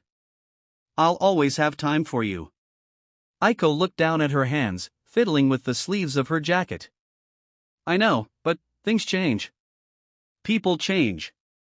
You're going to be a hero, Midoriya. And I'm just me." Midoriya opened his mouth to protest, but Aiko stood up, cutting him off. "I should go. It's getting late." Midoriya stood as well, worry etched on his face. "Are you sure you're okay? You seemed different lately." Aiko forced another smile, this one even more strained than before. "I'm fine, really. Just tired." Before he could say anything more, Aiko leaned in and gave him a quick hug. "Goodbye, Midoriya," she whispered, before turning and walking away. Midoriya watched her go, that same knot of unease tightening in his chest. He wanted to reach out, to ask her what was really going on, but the words caught in his throat. As much as he cared for Aiko, his mind was too clouded with his own concerns to fully grasp the depth of her pain. And so, he let her go, unaware that this goodbye would be one of their last. It was well past midnight when Midoriya's phone rang, the blaring sound jolting him from his restless sleep. He fumbled for the device, his groggy mind struggling to make sense of the situation. The screen lit up with Aiko's name. A wave of concern washed over him as he answered the call. "Aiko," he asked, trying to shake off the haze of sleep. "Is everything okay?" Her voice, shaky and distant, came through the speaker. "Midoriya. I'm sorry to call you so late. I need to say goodbye." The words felt like a punch to the gut. "What do you mean? Aiko, what's going on?" There was a long pause, filled with the sound of Aiko's shallow breathing. "I just wanted to thank you for everything. You've been so kind to me. I'm really grateful for all the time we've spent together. I'm sorry for being such a burden." Midoriya's heart raced, an uneasy feeling settling in his chest. "Aiko, don't say that. You're not a burden. Please, talk to me. Tell me what's happening." She took a deep breath, her voice barely above a whisper. "I don't think I can keep going. I I needed you to know that you've made a difference. I don't think I'd have made it this far without you." The implications were clear, even if she didn't say it outright. Panic surged through Midoriya. "Aiko, don't do anything. I'm coming over. Just stay where you are. I'm on my way." He hung up the phone and scrambled out of bed, his mind racing. Despite the late hour, he threw on his clothes and rushed out the door. His usual calm demeanor was replaced by a frantic urgency as he sprinted toward Aiko's house. The streets were quiet, the only sound the pounding of his heart in his ears. His thoughts were a whirlwind of worry and fear. He couldn't afford to waste any time. Aiko's words replayed in his mind, each one a painful reminder of the gravity of the situation. As he neared Aiko's house, he noticed the dim light of her bedroom window. His breath came in ragged gasps as he reached the front door, only to find it locked. He pounded on the door, shouting her name, but there was no response. Midoriya's heart sank. He knew her parents were out working late, which meant she was home alone. Without hesitation, he used his quirk, a burst of frost forming around his hands as he delivered a powerful strike to the door. It splintered under the force, and he pushed through, his urgency propelling him forward. The inside of the house was eerily quiet. Midoriya's breath fogged in the cold air as he hurried through the hallway, calling out for Aiko. He reached her bedroom door and pushed it open, his eyes scanning the room frantically. What he saw froze him in place. Aiko's body hung lifelessly from a noose, the rope taut and the room illuminated by the dim light of a bedside lamp. Midoriya's eyes were drawn to the note lying on the floor beneath her, the words barely visible in the low light. He staggered forward, his hands trembling as he reached for the note. Tears blurred his vision as he read the heartfelt message. The words were a final expression of gratitude, a bittersweet acknowledgement of their time together. In his desperation, Midoriya reached out and carefully lowered Aiko's body, his heart breaking with each passing second. He held her gently, tears streaming down his face as he whispered apologies and reassurances he wished he could have said sooner. The reality of the situation hit him like a tidal wave. He had been so absorbed in his own struggles and the demands of his UA applications that he hadn't seen the signs, hadn't noticed the deepening sadness in Aiko's eyes. He could barely comprehend the weight of his failure. As the first light of dawn began to creep through the window, Midoriya remained at Aiko's side, the enormity of the night's events settling heavily on him. The house was soon filled with the sound of sirens and the arrival of emergency responders, but the damage had already been done. In the days that followed, Midoriya grappled with the crushing weight of grief and guilt. He was haunted by what-ifs and regrets, unable to escape the shadow of that fateful night. The memory of Aiko's final call, her gratitude, and her unspoken pain lingered, a constant reminder of the fragility of life and the importance of truly seeing the people we care about. Midoriya's resolve to honor Aiko's memory became a driving force in his life.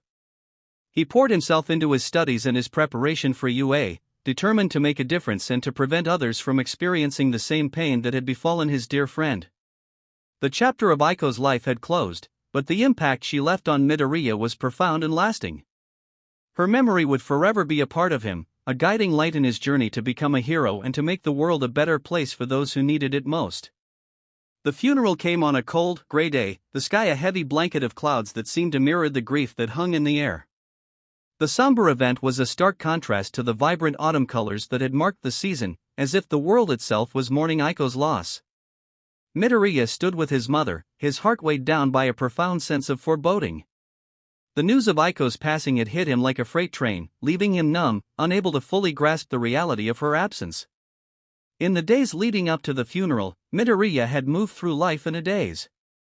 The familiar routine of school, training, and studying for UA felt meaningless, overshadowed by a gnawing emptiness. Aiko's coat, which she had given him just months before, now felt like a cruel reminder of her absence.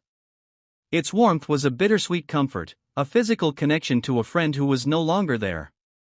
The room where Aiko's family had gathered was quiet and dimly lit, filled with the soft murmurings of those who came to pay their respects. The occasional stifled sob echoed in the space, a heartbreaking reminder of the collective grief shared by everyone present. Midoriya, standing among the mourners, struggled to hold back his own tears. He felt like an intruder in this sea of sorrow, unsure of how to process the overwhelming sadness that threatened to consume him. As he approached Aiko's parents, his steps felt heavy, each one burdened by the weight of regret. Aiko's mother, her eyes red and swollen from days of crying, looked up at him. The sight of her, so broken and grief-stricken, nearly shattered Midoriya's fragile composure. She reached out to him, her hands trembling as she grasped his. "I'm so sorry, Midoriya," she said, her voice choked with sorrow. "Aiko talked so much about you. I'm glad she had a friend like you."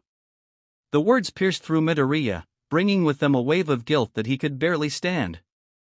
He swallowed hard, trying to find his voice. I'm sorry for your loss. She was a wonderful friend. I should have noticed. I should have been there more." Aiko's mother shook her head, her grip on his hands tightening. "You were there for her, more than you know. She cherished your friendship, Midoriya. Please don't blame yourself." But how could he not? The signs had been there, subtle but present, and yet he had missed them. He had been so focused on his own struggles, his own ambitions, that he had failed to see the darkness creeping into Aiko's life. The thought tore at him, a relentless guilt that he knew he would carry for the rest of his life. Inko, standing beside him, wrapped her arms around her son, her own tears flowing freely. She held him close, her sobs muffled against his shoulder as she tried to offer him the comfort he so desperately needed. Midoriya clung to her, his own tears finally spilling over as the reality of Aiko's death settled deep into his heart. The funeral service itself was a blur. Words of farewell were spoken, flowers were laid, and the finality of it all pressed heavily on Midoriya's chest. As he stood by Aiko's grave, the cold wind biting at his cheeks, he could barely see through the haze of his tears. The jacket Aiko had given him was wrapped tightly around him, its fabric absorbing the cold and offering him some semblance of warmth in a world that suddenly felt unbearably cold. As the day wore on, Midoriya felt a profound emptiness, a void left by Aiko's departure that nothing could fill. He clung to the coat as if it were a lifeline, a tangible piece of Aiko that he could hold on to in the midst of his grief. The pain of her loss was sharp and unrelenting, but beneath it was a flicker of determination. He would not let Aiko's memory fade. He would honor her by striving to be the kind of friend she had always been to him, kind, understanding, and always there when it mattered most. The lessons he had learned from their friendship would stay with him, guiding him as he moved forward. As he walked away from the cemetery, the wind howling through the barren trees, Midoriya made a silent vow. He would carry Aiko's spirit with him, a guiding light through the darkness. Her coat, warm, would remain a cherished possession, a reminder of the friend he had lost and the promise he would keep to live his life in a way that would make her proud. And as he faced the future, one filled with uncertainty and challenges, Midoriya knew that Aiko would always be with him, her memory a constant source of strength in the days ahead. Midoriya's silent struggle. Midoriya had always been a bit of an outcast, but after Aiko's death, he pulled away from others even more. The bustling hallways of his middle school, once filled with chatter, laughter, and the typical chaos of youth, now felt like a suffocating silence to him. Without Aiko by his side, her quiet strength and unwavering support, the school felt like a different place, one that was cold and uninviting. He noticed that the other students, who had once avoided him because of his association with Aiko, were beginning to approach him again. But their intentions weren't rooted in genuine interest or concern. They saw an opportunity, a chance to regain their sense of normalcy by welcoming Midoriya back into their fold, as if Aiko's absence somehow made him more acceptable. To them, with Aiko gone, Midoriya had the potential to regain the popularity he once held before he started spending time with the quirkless girl.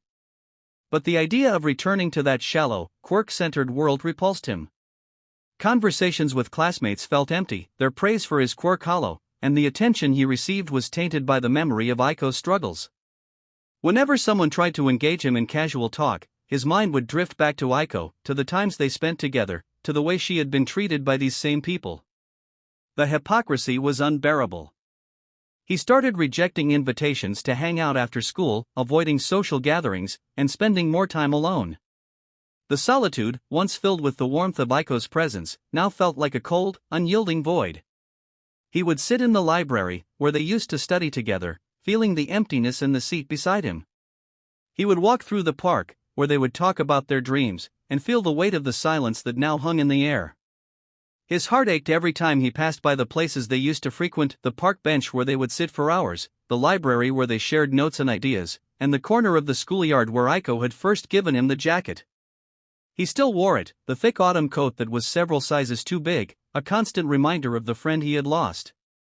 It was a physical representation of her care for him, something she had given him to protect him from the cold, both literally and metaphorically.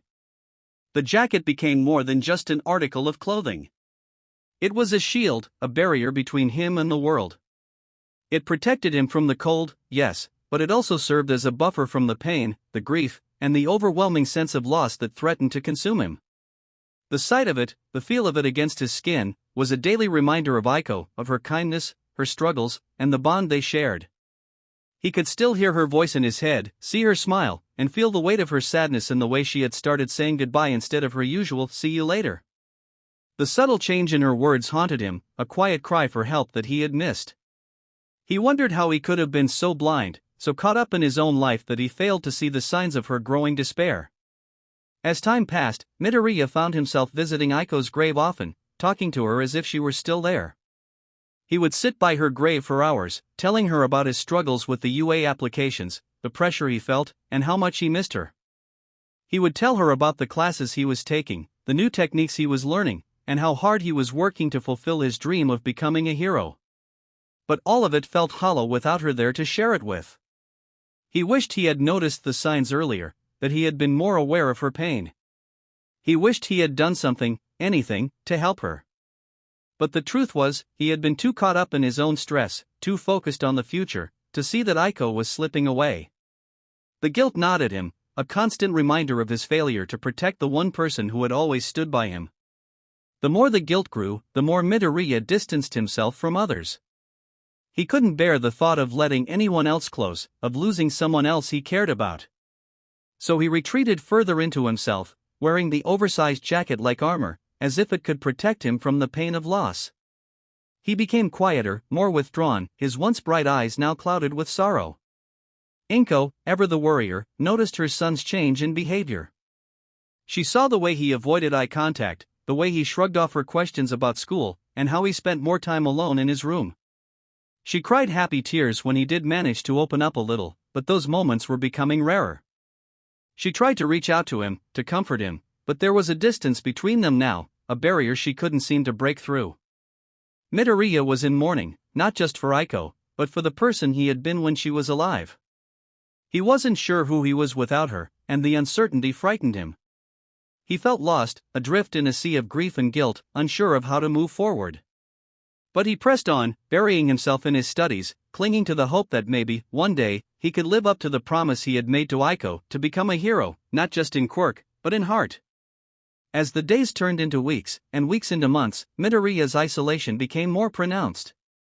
The world around him continued to turn, but for him, time had frozen on that day in the park when Aiko had given him the jacket. He held on to that memory, replaying it over and over, wishing he could go back and change things, wishing he could have saved her. But there was no going back. There was only forward, and Midoriya knew that if he was going to honor Aiko's memory, he had to find a way to keep moving forward, no matter how much it hurt. He knew he had to become the hero she believed he could be, not just for himself, but for her. It was the only way he could make amends for his failure, the only way he could find some semblance of peace. And so, with the weight of his grief on his shoulders and the jacket as his shield, Midoriya set his sights on UA high. He would succeed, not just for himself, but for Aiko. He would become the hero she had always believed he could be, no matter the cost. The break between middle school and high school was supposed to be a time of transition and anticipation, but for Midoriya, it was a period marred by grief and the relentless pursuit of his goal. As he trained for the UA High entrance exam, the shadow of Aiko's death loomed over him, a constant reminder of his loss and the promise he had made. The days were long and the nights even longer, with Midoriya dedicating himself to rigorous training and study. His routine was unyielding: wake up before dawn, train until exhaustion, and then study until the early hours of the morning. The physical and mental toll was immense, but it was the only way he knew to cope with the emptiness that had taken root in his heart. Midoriya's usual training grounds were now a quiet, secluded area on the outskirts of town. It was a place where he could push himself without the distractions of everyday life. The familiar comfort of Aiko's jacket, worn almost constantly, became a beacon of warmth in his otherwise cold and lonely world. As he trained, he could feel the weight of her absence more acutely, the empty space beside him, the silence where her laughter used to be. One evening, as the sun dipped below the horizon and the sky turned a deep shade of indigo, Midoriya stood alone in the open field, his breath forming frosty clouds in the chilly air. His muscles ached from hours of relentless training, but he pushed through, driven by the need to honor Aiko's memory. Sweat mingled with tears as he focused on perfecting his quirk, each burst of energy a desperate attempt to escape the suffocating grief that clung to him. He paused to catch his breath, sitting down on a nearby rock. The jacket, now worn and frayed at the edges, lay across his shoulders. He took it off and spread it out beside him, running his fingers over the familiar fabric. It was as if, in some small way, it kept Aiko close to him, her presence lingering in the warmth it provided. Midoriya closed his eyes, allowing himself a rare moment of vulnerability. The memories of Aiko played in his mind, the way she smiled, the sound of her voice, and the quiet moments they had shared. Each memory was both a comfort and a torment, a reminder of what he had lost and the future they would never have. His thoughts were interrupted by the sound of his phone buzzing. It was a message from his mother, Inko, checking in on him. He had been distant lately, and she worried about his well-being. With a sigh, Midoriya picked up the phone and typed a quick response, assuring her he was fine and just busy with training. The truth was, he was far from fine. The pressure of the entrance exam and the weight of his grief were taking their toll. Every time he pushed himself to the brink, he was reminded of Aiko's final words, her silent goodbye echoing in his mind. It was a constant reminder of his failure to see her pain, and he felt a deep sense of responsibility to not only succeed for himself but to fulfill the promise he had made to her.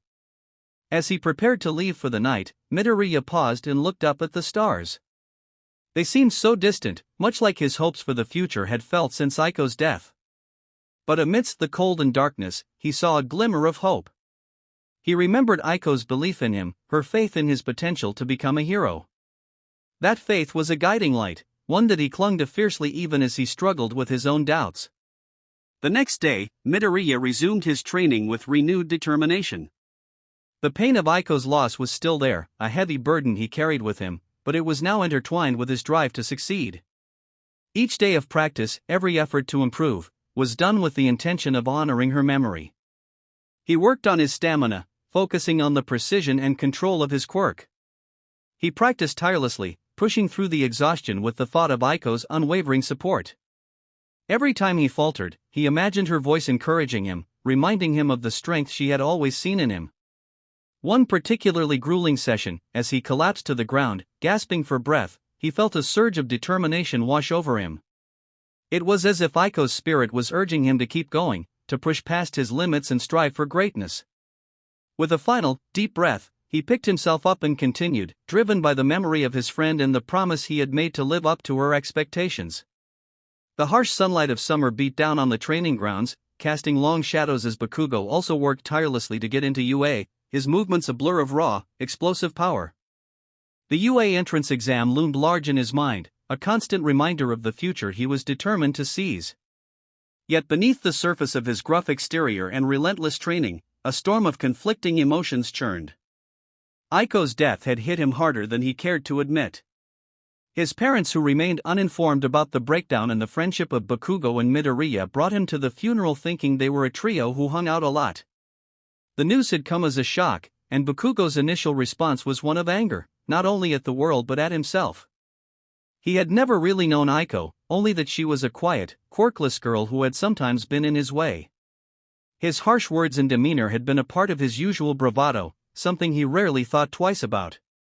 But now, the impact of those words felt like a heavy weight around his chest, an unshakable burden that gnawed at him every day. In the privacy of his training area, Bakugo's explosive power was a cathartic release, his quirk roaring with the intensity of his inner turmoil. But even as he threw himself into his workouts, the image of Aiko's tearful goodbye and the news of her suicide haunted him. The guilt gnawed at him, a relentless whisper that questioned his own humanity. As he took a break, sitting on the edge of the training ground, Bakugo clenched his fists, staring at the ground with a scowl. His mind raced with conflicting thoughts, struggling to reconcile his feelings with the image he had of himself. It wasn't my fault, he muttered to himself, his voice rough and edged with frustration. She made her own choices. It's not like I knew what was going on with her. I didn't drive her to do that. I didn't. But deep down, Bakugo couldn't fully believe the words he was trying to convince himself of. He knew he had been harsh, had made Aiko's life harder. The guilt was a constant companion, reminding him of his own flaws and failures. On the other hand, Bakugo was fiercely determined not to let this guilt define him. No, I'm not a bad person, he growled, his voice cracking with the strain of his internal conflict. She chose that herself, I had nothing to do with it. I'm gonna make something of myself. I'm gonna be a hero, and this doesn't change that. He drove his training harder, using the pain and frustration as fuel. Every explosion was a cathartic release, a way to drown out the guilt and anger that threatened to overwhelm him. He pushed his body to its limits, hoping that in the process, he could somehow outrun the shadows of his own regret. In the evenings, when he wasn't training, Bakugo would sit alone in his room, surrounded by the textbooks and study materials for the UA entrance exam. The quiet of the night was often filled with the echoes of his own thoughts, the harshness of his self-criticism mingling with the weight of his guilt. He tried to focus on his studies, but even there, the memories of Aiko and the sense of responsibility for her death lingered. He could still hear the murmurs of his classmates, the whispers of what they had said about Aiko and the way they had treated her. It all felt like a haunting reminder of the impact of his actions, however indirect. The pressure of the entrance exam felt secondary to the pressure of his own conscience. Despite the turmoil, Bakugo was determined to channel his pain into something productive. He threw himself into his studies with the same intensity he applied to his training. He wasn't just preparing for the entrance exam, he was trying to prove something to himself. He was trying to prove that he could be more than the harsh words he had spoken, more than the boy who had caused someone to commit suicide. The words and formulas blurred together as he flipped through his textbooks, but his resolve remained clear. He would not let Aiko's memory be tainted his dreams. He would move past her death. Midoriya dragged his feet through the crowded shopping district, the buzz of weekend activity swirling around him. His mother had insisted that he take the day off, citing her concern over how hard he had been pushing himself lately. Reluctantly, he had agreed, though every fiber of his being screamed that he should be at home, training, studying, doing anything productive. But here he was, forced to wander aimlessly through the city, trying to ignore the gnawing anxiety that came with not doing enough. He pulled Aiko's coat tighter around himself, the familiar fabric a small comfort against the chill in the air. It had been months since her death, but the weight of her absence felt as heavy as ever.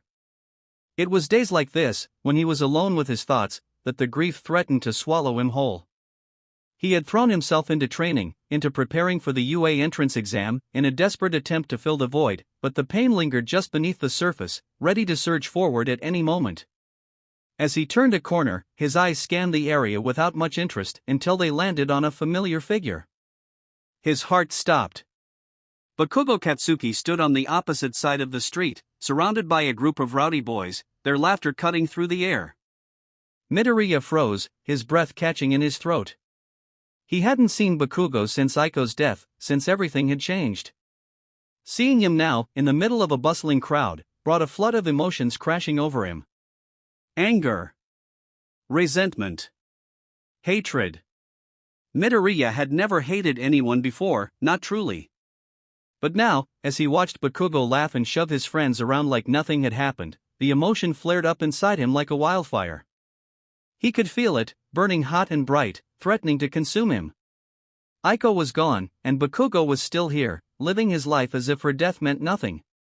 The rational part of Midoriya knew that Bakugo wasn't solely to blame for what happened to Aiko. But the more emotional side of him couldn't help but fixate on Bakugo's cruelty, the way he had tormented her, belittled her, made her feel like she was worthless. Midoriya clenched his fists, his nails digging into his palms. He could almost hear Bakugo's voice in his head, mocking, jeering, pushing Aiko closer and closer to the edge. Across the street, Bakugo suddenly looked up, his gaze locking onto Midoriya's. For a moment, neither of them moved, caught in a silent, tense standoff. Midoriya could see the flash of recognition in Bakugo's eyes, the slight narrowing of his brow as if he was trying to figure out what Midoriya was thinking. But he wouldn't give him the satisfaction of knowing. Midoriya tore his gaze away, turning sharply on his heel and disappearing into the crowd. As he walked away, his heart pounding in his chest, Midoriya felt the hatred simmering just beneath the surface, ready to boil over at any moment. He didn't know what to do with it, how to process it, how to move forward with this new, unfamiliar emotion. All he knew was that he couldn't stand the sight of Bakugo, couldn't stand the thought of what he had done, and the fact that he would never have to face the consequences. Bakugo's perspective. Bakugo Katsuki had been told by his mother to take a break, a command he had begrudgingly obeyed. His training regimen had been relentless, his focus on UA unwavering, but the tension in the house had reached a boiling point. His mother's sharp tongue had finally gotten the best of him, and so, he found himself here, surrounded by his so-called friends, trying to drown out the thoughts that had been plaguing him for weeks. Aiko. The name was like a bitter pill, lodged in his throat, refusing to be swallowed. He hadn't meant for things to go this far, hadn't meant to push her over the edge. But she was weak, and weakness disgusted him. He had only ever wanted to make her realize how pointless it was to cling to her dreams without a quirk. He hadn't expected her to give up entirely, to end it all. No, he hadn't expected that. But hadn't he known, deep down, that his words had a power over people?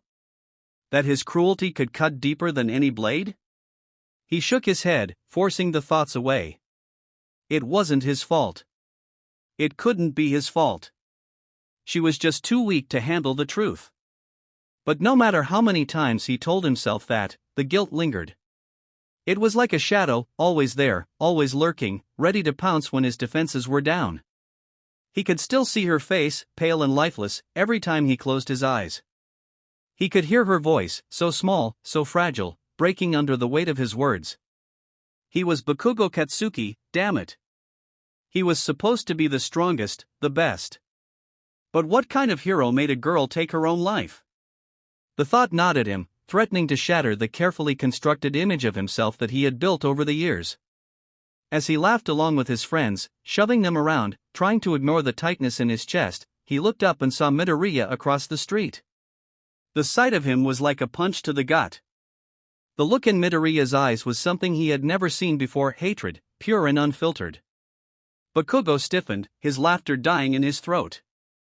For a moment, he was paralyzed, unable to move or speak. Midoriya's gaze was like a mirror, reflecting back all the things he didn't want to see, the guilt, the shame, the regret. He wanted to look away, to pretend he hadn't seen it, but he couldn't. Midoriya's hatred was a physical force, pushing against him, suffocating him. And then, just as quickly as it had come, it was gone. Midoriya turned away, disappearing into the crowd, leaving Bakugo standing there, his heart racing, his mind a jumbled mess of thoughts and emotions. He tried to shake it off, tried to convince himself that it didn't matter, that Midoriya was just a weakling who didn't understand what it took to be strong. But the look in Midoriya's eyes haunted him, replaying over and over in his mind. He could feel the cracks in his facade, the carefully constructed persona he had built starting to crumble under the weight of his guilt. No, he told himself, this doesn't make me a bad person. I'm not to blame for her choices. She was weak, and that's all there is to it. But even as he tried to convince himself, the doubt lingered, festering like an open wound. He could feel it, growing inside him, threatening to consume him if he let his guard down for even a moment. As the day wore on, Bakugo found himself walking away from his friends, the laughter and noise fading into the background. He needed to be alone, needed to think, to figure out how to make this go away. But no matter how hard he tried, he couldn't shake the feeling that something had changed, that Midoriya's hatred had unlocked something inside him that he wasn't ready to face. And as he walked through the city, the weight of his guilt heavy on his shoulders, Bakugo couldn't help but wonder if he would ever be able to outrun it, or if it would haunt him for the rest of his life. The morning of the UA entrance exam was cool and crisp, as if the world itself had settled into a quiet tension, just like Midoriya. His breath puffed out in small, visible clouds, not just from the cold but because of his quirk's chilling effect. His constant cold reminded him of what was on the line today. Months of training, sleepless nights studying, pushing his body past its limits, all of it led to this moment. Midoriya sat there looking up at the building. He probably would have been like that for longer. He tugged his jacket tighter around himself, as much for comfort as for warmth. Every step he took toward UA's imposing gates echoed with the reminder of the promise he'd made. Aiko, he thought, feeling the familiar pang of her absence. The bittersweet memory of her teasing voice filled his mind, her words from months ago haunting him. Midoriya swallowed hard, trying to push the lump in his throat back down. He wasn't going to let her down. Not after everything. I'll become the hero we dreamed of. For you, Aiko, he vowed silently. His thoughts carried him forward, feet moving automatically as he approached the large crowd gathered at the gates. His mind was so focused on Aiko's words and his own racing heartbeat that he didn't see the crack in the pavement until it was too late. Midoriya's foot caught on the uneven stone, and before he could react, he was falling forward. Panic shot through him as he realized his face was about to meet the concrete. Of course, he thought, a mixture of irony and dread filling him. She said I'd trip. You're going to trip. I can feel it, Aiko had said, her tone lighthearted but teasing. But don't worry. You'll pick yourself up and become a hero. I know you will. But just as quickly as the fear came, a strange, weightless sensation took over. Instead of hitting the ground, Midoriya found himself floating, his body gently hovering above the pavement. You okay? A bright, cheerful voice asked. Midoriya blinked, startled, and glanced up to see a girl with short brown hair and big, round eyes grinning down at him. She held up her fingers in a strange way, almost like a little gesture of victory. He realized she must have used her quirk to save him. Why yeah. I'm fine, Midoriya stammered, pushing himself back onto his feet as the girl lowered him to the ground. His heart was still pounding from the fall, but now, his face flushed with embarrassment. She saved me, he thought. The girl smiled warmly. Good. Wouldn't want you starting the day with a faceplant. She waved goodbye, already moving toward the entrance. Midoriya stood frozen for a moment, watching her leave, a bit too stunned to move. That was really nice of her, he thought, feeling slightly dazed. He shook his head quickly, trying to refocus. No distractions, Midoriya. Today is too important. You need to focus. Taking a deep breath, he walked through the gates of UA, his mind briefly drifting back to Aiko's words. For you, Aiko, he reaffirmed the promise as he stepped forward. The exam hall was massive, filled with hundreds of students, all vying for a spot at UA. Midoriya sat down at one of the desks for the written portion, clutching his pencil like it was a lifeline. He had studied for this. Hours and hours of cramming in every possible fact about hero laws, quirk regulations, villain classifications, everything. His heart hammered in his chest, and the anxiety buzzed just beneath his skin. Just as he sat down, he caught a glimpse of someone sliding into the seat next to him. He blinked. It was the same girl who had saved him from tripping earlier. Hey, she chirped, a bright smile on her face. Looks like we're test buddies now, huh? Midoriya froze for a moment, surprised that she was talking to him again. Yeah. I guess so. His words came out awkwardly, his voice cracking slightly. He wasn't used to people talking to him like this, casually. Usually they avoided him or he avoided them. I'm Ochako Uraraka, she introduced herself, holding out her hand with a friendly smile. Yazuko Midoriya, he stuttered, hesitantly shaking her hand. His own was clammy, and he hoped she didn't notice how cold his skin felt. Nice to meet you, Ochako said, her tone bright and cheerful. This whole exam thing is kinda nerve-wracking, huh? Midoriya nodded quickly, his mind racing. She's so calm, he thought, feeling a pang of envy. Why, it's really intense. He fidgeted with his pencil, not sure what else to say. Ochako smiled, seemingly unaffected by his awkwardness. Well, we've just gotta give it our best, right? Before Midoriya could respond, the proctors called for silence, signaling the start of the exam. He glanced at Ochako, who gave him a thumbs up before turning to her own test. Midoriya stood in the ready area for the UA practical exam, his nerves fraying as the seconds ticked down. He tried to steady his breathing, but every deep inhale seemed to make his chest tighter. The crowd of hopeful students around him only added to the pressure, and his mind started to spiral. This is it. The last part, his hands trembled slightly as the cold of his quirk seeped from his fingertips, chilling the air around him. If I mess this up, I won't just fail, I'll blow my one chance to get into UA. The knot in his stomach tightened. His thoughts raced, what if I freeze up? What if I can't keep up? What if everyone's stronger?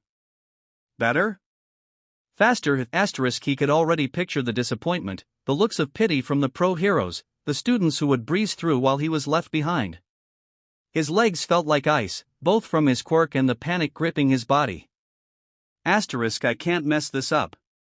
I can't, Just as Midoriya was about to completely lose himself to his thoughts, he saw a familiar face approach out of the corner of his eye. It was Ochako Uraraka, her expression warm and friendly as she walked toward him. For a moment, there was a flicker of hope that she might offer some comfort, some reassurance. But before she could reach him, Tenya Ida's hand shot out, blocking her path. "Excuse me," Ida said, his voice firm. "This is hardly the time for distractions. We're about to take a highly competitive and serious exam. It would be unbecoming of a future hero to interrupt someone's focus right now." Uraraka blinked, surprised, her hand lowering. "I wasn't trying to. As future heroes, we must maintain a certain level of decorum." Ida interrupted, pushing his glasses up the bridge of his nose. Her lips pressed together in frustration, but with a resigned sigh, she nodded and backed away. Midoriya, unaware of the near interaction, continued to spiral internally. "I'm not ready. What if I can't control my quirk properly? What if I'm not fast enough?" His heart pounded in his chest. He tried to steady himself, but the looming dread wouldn't let go. "I can't fail. I just can't." The countdown to the start of the exam felt like a death sentence. The weight of the challenge ahead, proving he was capable of becoming a hero, bore down on him with crushing intensity. He hadn't gotten any relief. He hadn't shaken the anxiety from the written exam. In fact, the thought of having done the written part wrong only compounded his fears for the practical. As the starting signal blared, Midoriya launched forward with the others, his feet hitting the ground hard. His body moved on instinct, but his mind was a blur of panic. When the practical exam finally began, Midoriya stood with the other students, staring out at the simulated city that lay before them. The buildings were tall and imposing, and the tension in the air was palpable. President Mick's voice boomed over the loudspeakers, explaining the rules. The goal was simple: take down as many robot villains as possible in the time given. But it wasn't as simple as it sounded. The robots were designed to simulate real villains, with different levels of strength and danger. Midoriya felt his palms grow cold, his breath coming out in small clouds again as his quirk stirred beneath the surface. His heartbeat pounded in his ears, but he forced himself to stay calm. He had trained for this. He had prepared. He could do this. As soon as the gates opened, chaos erupted. Students sprinted forward, using their quirks in dazzling displays of power. Robots were felled left and right by fire, explosions. Midoriya found himself frozen for a moment, overwhelmed by the sheer intensity of it all. "Focus," he told himself. "Stay calm." He chose his targets carefully, aiming for the bigger robots. He could freeze the robots' joints, rendering them immobile. It was precise, efficient. He moved through the city, dodging debris and robots, each successful freeze building his confidence. For a while, it felt like he was doing well, really well, in fact. For the smaller ones, a few icicles through the chest usually worked pretty, but his strategy worked. As the minutes ticked by, he took down several robots, freezing them solid in key places. His heart soared with hope. He was doing so well. Midoriya stood among the chaos, his breath misting in the air as the simulation city rumbled around him. He had taken down several robots, using his quirk to freeze their joints and disable them. His body was tired, his arms and legs aching from the constant effort of maneuvering through the debris and robot attacks. But for the first time, a small spark of hope flickered inside him. Maybe, just maybe, I was good enough. He allowed himself a moment to revel in the possibility that he might have passed the entrance exam. For a brief second, he imagined standing at the gates of UA as a student, one step closer to fulfilling the promise he made to Aiko. But that hope was abruptly shattered by a deafening roar. Boom! The ground shook violently, sending Midoriya stumbling forward. His eyes shot upward, and his stomach dropped as he saw the massive shape looming above him. It was the Zero-Pointer UA's monstrous, towering robot designed to be an insurmountable obstacle. The Zero-Pointer was easily several stories tall, its limbs creaking with the weight of destruction as it plowed through the simulated city like it was made of paper. Students fled in every direction, some crying out in fear, others yelling warnings to their peers. What? Midoriya stammered, frozen to the spot as he watched the Zero-Pointer crash through buildings, sending debris raining down on the streets. The students running past him, who was paralyzed in fear at the current moment, blurred in the background. There was no way to fight this thing. It was meant to be a deterrent, a test of who knew when to flee, rather than fight. No points could be earned from taking it down, and facing it directly would be foolish. His mind screamed at him to run, to get out of the way like everyone else. But then, amidst the noise, he heard something that made his blood run cold. A scream for help. Midoriya whipped his head around, scanning the streets below. Among the crumbled debris, he saw a figure pinned under a pile of rubble. A blonde-haired boy, clearly struggling to move. His arm was trapped, and the Zero-Pointer was looming dangerously close. He's going to be crushed. Without thinking, Midoriya's legs moved on their own. He sprinted toward the boy, heart pounding in his chest as the Zero-Pointer's massive foot came crashing down closer and closer. The boy's terrified eyes met his, and Midoriya knew that he was running out of time. From the corner of his eye, he saw a familiar figure racing toward the scene as well, Ochako, the girl who had saved him earlier. She was moving fast, her face determined. I'll help him get free. Ochako yelled as she reached the blonde boy, quickly using her quirk to make the debris around him weightless. You hold off that thing. Midoriya didn't hesitate, he didn't have a choice. He had to do something. If the Zero-Pointer stepped on them, it was over. He planted his feet firmly on the ground, hands trembling as he focused all his energy into summoning the ice from the earth. His breath came out in rapid, frosty puffs as he concentrated on the space just beneath the Zero-Pointer's foot. Come on, you can do this, asterisk. A massive pillar of ice erupted from the pavement, shooting upward with incredible force. The ice was thick and solid, and it struck the underside of the Zero-Pointer's foot just in time, stopping it from descending any further. The robot's foot wobbled in place, the joints groaning under the strain of the ice. Midoriya clenched his teeth, forcing more energy into his quirk, reinforcing the ice pillar as cracks started to form along its surface. His legs shook, his arms trembling from the effort of keeping it upright. Just hold a little longer. Behind him, Ochako had managed to free the boy, lifting the rubble with her quirk and pulling him out from underneath. The blonde boy, still dazed, blinked up at her in surprise. Can you move? She asked urgently, helping him to his feet. Why, yeah. I think so, he muttered, his voice shaky. Good, let's go. Ochako urged, dragging him away from the danger zone as quickly as possible. Meanwhile, Midoriya's body was nearing its limit. His ice pillar was barely holding up the Zero-Pointer's weight, the cracks spreading rapidly across its surface. He could feel his energy depleting, his quirk starting to falter under the immense strain. I can't hold it much longer.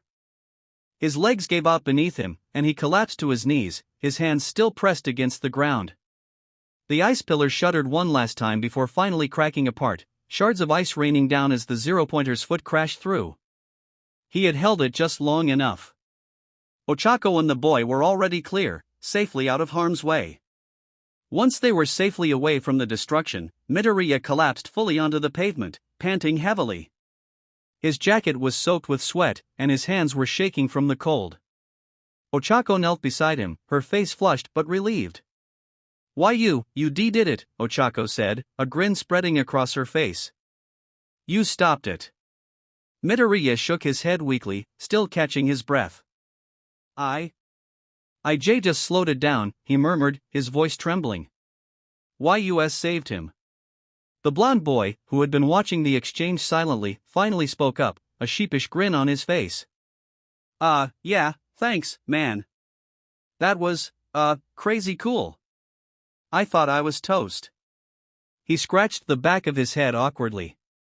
Name's Kaminari, by the way, thanks. Midoriya's anxiety flared up instantly. He glanced at Denki, his eyes wide, then quickly looked away, fumbling for words. It's fine, he stammered, his face flushing with embarrassment. His voice was quieter this time, more awkward, the weight of the encounter pressing down on him. He quickly stood up on shaky legs, eager to leave the situation behind. Really, it's fine. The trio made their way to the nurse, with Midoriya and Ochako supporting Denki between them. Despite the exhaustion weighing on him, Midoriya felt a strange sense of satisfaction. Denki was safe, and they had made it through the exam. As they approached the medical tent, Recovery Girl was already waiting for them, her eyes soft with concern. Well, you sure had an exciting first day, didn't you? She muttered, her hands glowing as she prepared to heal the injuries. Come on, let's get you all patched up. Denki, still trying to process everything, let out a small laugh. Yeah, no kidding. I'm never looking at robots the same way again. Midoriya stood silently as Recovery Girl worked, his thoughts drifting back to Aiko's promise. He had made it through the day, he had done what a hero was supposed to do. Even though his heart was racing and his body was aching, he felt that spark of hope reignite inside him. Midoriya and Ochako left the medical tent side by side, heading for their respective homes, Denki waving behind them. Despite everything, there was a strange, undeniable feeling that he could be a hero. Izuku Midoriya stood in front of the towering gates of UA High School, the prestigious institution where the next generation of heroes would be forged. Despite the warmth of the late spring morning, Izuku was bundled up in a thick, dark green jacket that clung to his slender frame. The cold that seeped from his very bones never truly left him, a constant reminder of the quirk he had lived with for as long as he could remember. This is it. I made it, Aiko he thought, staring up at the massive doors with a mixture of anticipation and anger. His hand clenched into a fist at his side as his heart beat with a steady, icy thrum. He had made it this far, further than anyone, even himself, had ever expected. But as he adjusted the collar of his jacket, he couldn't shake the chill of resentment that crawled through his chest. Today wasn't just the start of his journey as a hero, it was the first day of a new life, one where he would have to face not only the daunting challenges of UA but also the person who had tormented Aiko, his childhood friend turned tyrant, Katsuki Bakugo. Izuku's jaw tightened at the thought of Bakugo. The memories of Aiko's tears, of her small, trembling frame, were burned into his mind like a brand. Aiko, like a sister to him, had always looked up to him, and Bakugo had torn her down with cruel words and reckless violence. She had never deserved that. No one did. As the entrance ceremony began, Izuku's mind was elsewhere. The speeches blurred into white noise as he kept his gaze low, shadowed by the hood of his jacket. The words hero course echoed in his thoughts like a challenge, a taunt that dared him to fail, but he wouldn't. Not anymore. When the ceremony ended, the students of Class 1A were ushered into their classroom, the hum of excited chatter filling the air. Izuku chose a seat near the back, as far from the front as possible. He didn't want to be seen, not yet. Not until he had more control, not until he could face Bakugo without wanting to freeze everything around him. His anger simmered just beneath the surface, fueled by the familiar cold that never left him. His breath hitched when he saw it, when he entered the room. Katsuki Bakugo getting yelled at by Ida for having his feet on the desk. The moment Bakugo saw him, it was as if the air around Izuku dropped another 10 degrees. His fingers clenched tighter, the cold spreading through his veins like ice water. Bakugo's skull was ever present, his arrogant posture unshaken. He looked the same as always, brash, angry, and full of himself. But to Izuku, he looked smaller than before, no longer the unstoppable force he had once seemed. Izuku's green eyes burned with cold fury as their gazes met. For the first time in years, he didn't feel indifference and maybe a tinge of disappointment when looking at Bakugo. He felt anger. pure, unrelenting anger. But Bakugo, in his typical fashion, didn't flinch. There was no recognition, no sign of guilt for what he had done. He turned away without a word, moving to sit in an open sear. Izuku exhaled slowly, his breath visible in the warm room, a reminder of the chill that followed him everywhere. His heart pounded, not from fear, but from the sheer effort it took to keep himself from standing up and confronting Bakugo then and there. Their homeroom teacher, Shota Aizawa, appeared shortly after. His unkempt hair and tired eyes gave the impression of a man who hadn't slept in days. Without much ceremony, he introduced himself and immediately launched into what would be their first real challenge, the Quirk apprehension test. "Forget about orientation or getting to know each other," Aizawa said, his voice monotone yet carrying a weight that silenced the room. "You're here to become heroes, so let's see if you're up to the task." Izuku's heart pounded in his chest. A test already? He had barely settled into his seat, and now he was expected to show off his quirk in front of everyone.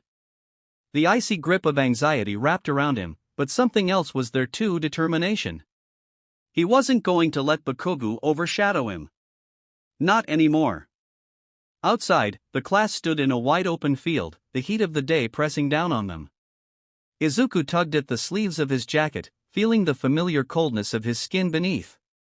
The temperature never bothered him, but today, under the gaze of his classmates, it felt more obvious than ever. "Alright, we're going to start with a simple set of tests," Aizawa began, his eyes scanning the group. 50-meter dash, grip strength, long jump, ball throw, and more. You'll use your quirks however you see fit to get the best results. Aizawa pointed at Bakugo. "You got the best score in the entrance exam. You go first. Ball throw." Bakugo stepped up confidently, gripping the ball tightly in his hand. Izuku's eyes narrowed as he watched. His stomach churned with disdain. Bakugo used his explosion quirk, launching the ball far into the distance with a fiery burst that left scorch marks in the grass. 524.7 meters. Bakugo grinned smugly, happy with his own score. One by one, the students took their turns. Todoroki, with his own ice powers, excelled with ease. Kirishima and Mina Ashido performed admirably, using their quirks to boost their physical feats. Then it was Midoriya's turn. "Midoriya," Aizawa called, jolting him from his thoughts. "You're up next." Izuku nodded and stepped forward, trying to ignore the stares of his classmates. The first test was the 50-meter dash.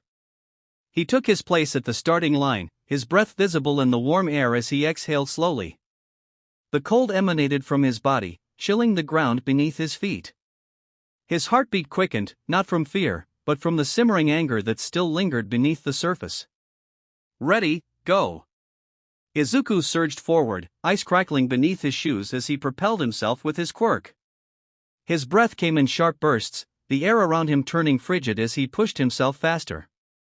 He crossed the finish line in just under 4 seconds, a respectable time, but not the fastest. He didn't care about being the fastest. He just cared about doing his best. As the tests progressed, Izuku did his best to hold his own. His grip strength was average, the long jump was easier with a layer of frost forming under his shoes, giving him a bit of extra lift. But each use of his quirk drained him, the cold settling deeper into his bones with every exertion. As the test concluded, the students gathered around Aizawa, who reviewed their results with his usual impassive expression. Izuku felt a flicker of hope. He hadn't been the best, but he hadn't been the worst either. He had held his own, despite the odds. "None of you are being expelled today, it was a logical ruse to draw out your full potential," Aizawa announced, much to the relief of the entire class. "But don't get too comfortable. This is just the beginning." Izuku exhaled slowly, his breath turning to mist in the warm air. He had survived the first day, but he knew this was only the start of a long, arduous journey. The path to becoming a hero was going to be colder and more challenging than he had ever imagined. But for the first time in a long while, he felt a glimmer of confidence. He had made it this far, and he wasn't going to stop now. As the students dispersed, Izuku caught Bakugo looking at him out of the corner of his eye. The blonde was staring, his eyes fixed on Izuku with an intensity that made Izuku's stomach churn. But this time, it wasn't the usual fear or anxiety that gripped him, it was anger. "You don't get to look at me like that," Bakugo Izuku's thoughts burned with icy rage.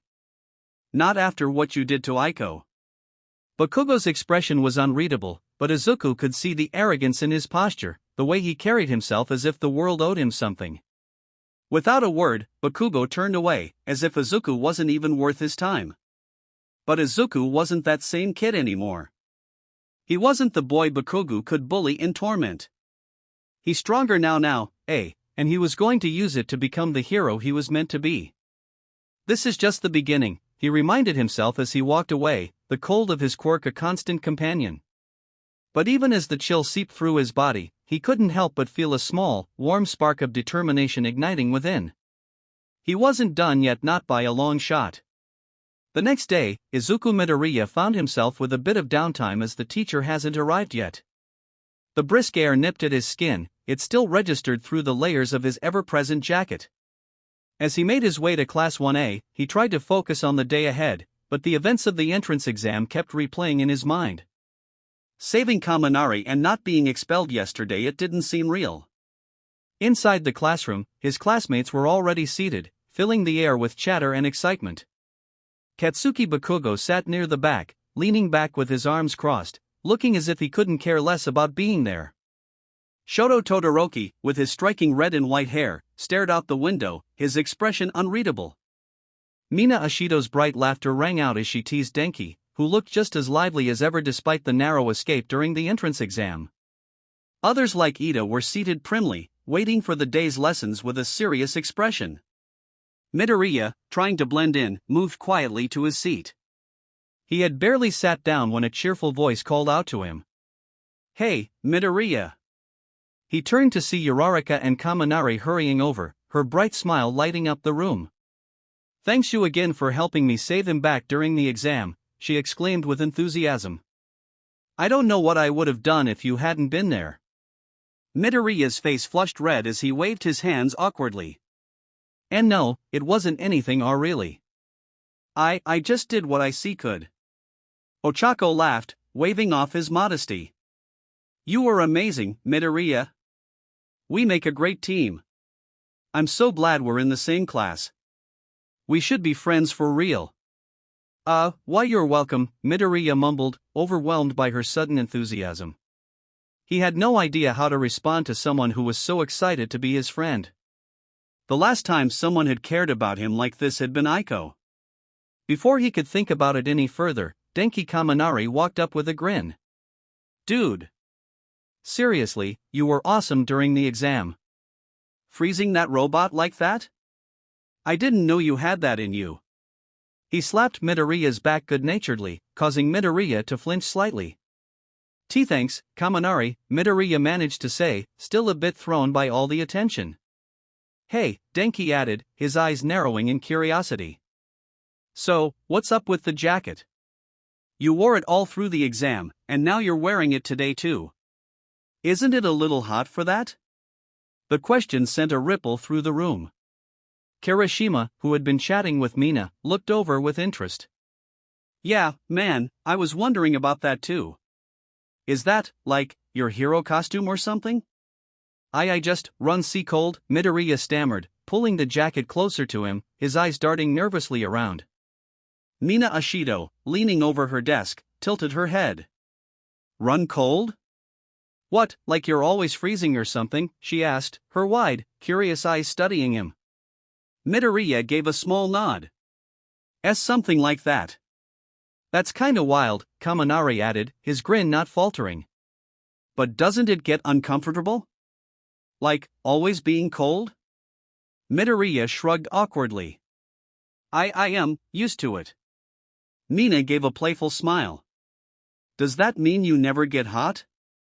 'Cause that would be super useful in summer." Midoriya chuckled nervously, not sure how to respond, but before he could come up with anything, another voice joined the conversation. "Hey, don't forget how pale he is." Siro chimed in from the back, his tape-covered elbows resting on his desk. "You're like a vampire or something, right?" Midoriya flushed even deeper, looking down at his hands. "This is too much attention," he fidgeted with his jacket. I am used to it, Izuku said, shrugging off the concern. It was true, he had lived with the cold for so long that it had become a part of him, both physically and emotionally. Tsuyu Azui, who was sitting nearby, chimed in with a thoughtful croak.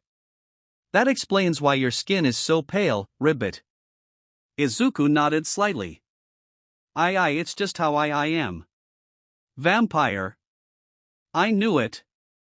Mina teased, leaning forward in her seat with a mischievous grin. Do you sparkle in the sunlight, Midoriya? That's kinda creepy, Mineta Minoru said with a nervous chuckle, earning him a glare from a few other classmates. Creepy or not, it's still his quirk, Kyokujiro added, her tone more understanding. Ochako, sensing his discomfort, gently cut in. Oh, come on, guys. Leave him alone about it. It's not a big deal, right? Midoriya smiled weakly at her. Thanks, Uraraka. Kaminari gave a half shrug. Alright. But still, man, you're kinda mysterious with that jacket. I'll figure you out eventually. The room settled down again as the teacher hadn't arrived yet, giving Midoriya a moment to catch his breath. But as the conversations around him returned to normal, his mind wandered back to Aiko. He couldn't help but feel that old familiar ache in his chest whenever he thought of her.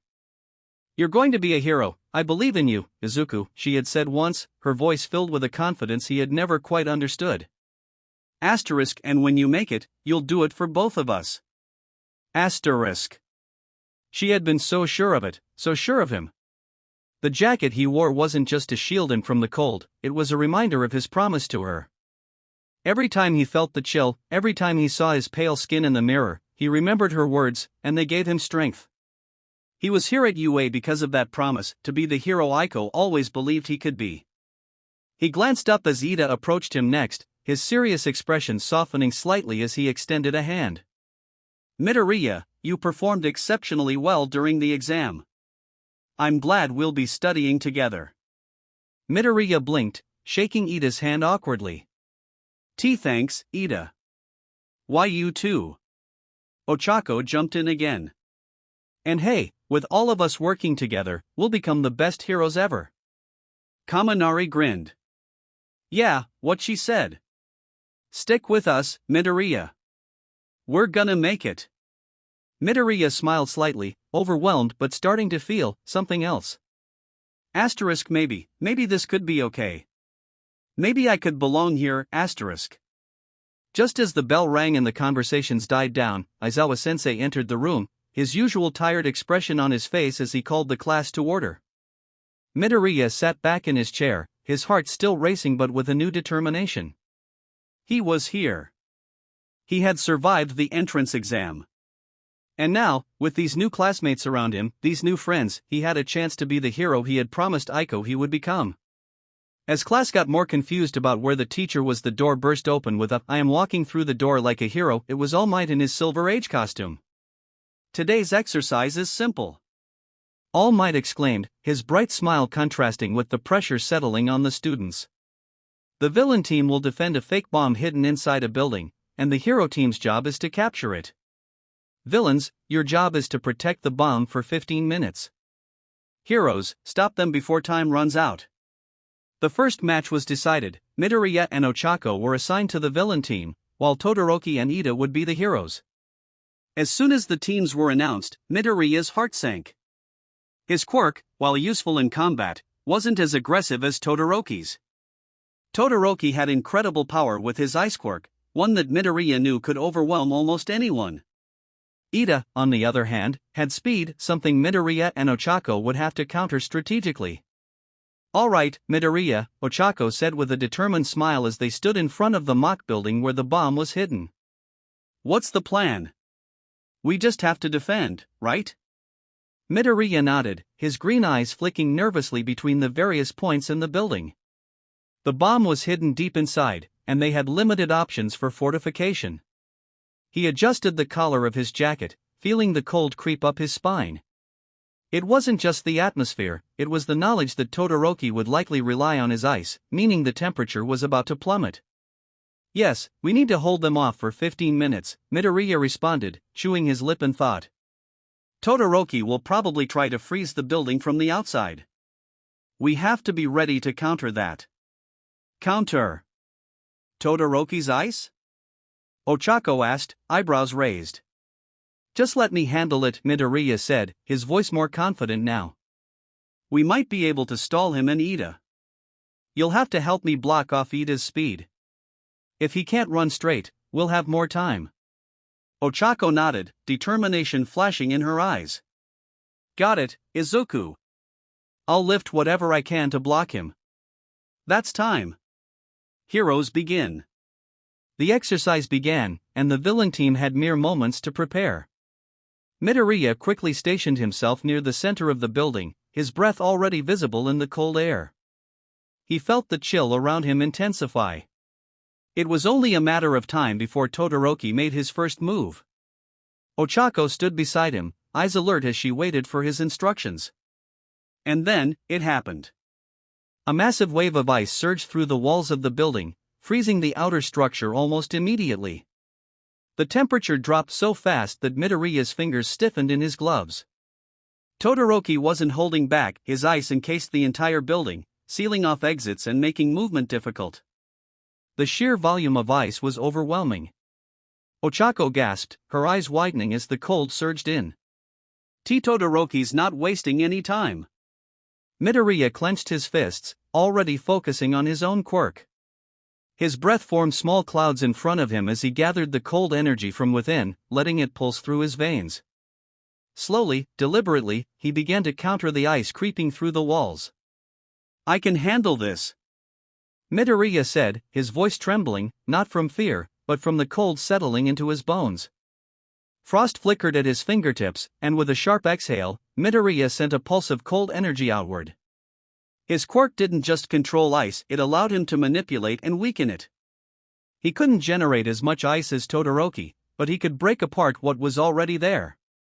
With each focused push, cracks appeared in the ice covering the building, breaking it into large chunks. Todoroki's ice is powerful, but if we break it apart like this, he'll have a harder time keeping control, Midoriya explained to Ochako. Ochako wasted no time. She tapped each of the fractured ice blocks, activating her zero-gravity quirk to lift them into the air. Large chunks of ice floated in midair, suspended above the floor, creating an obstacle course within the building. If Ida tried to rush in with his speed, he'd have to navigate through the hovering ice blocks, making it nearly impossible to run straight. Midoriya's eyes narrowed in concentration as he continued to break up Todoroki's ice. Each wave of cold energy he released caused more cracks to form, shattering the ice further. It was exhausting work, and he could feel the toll it was taking on his body. The cold wasn't just external, it seeped into his bones, slowing him down with each exertion.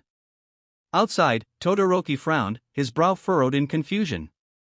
He could feel the resistance, his ice wasn't holding the way it normally did.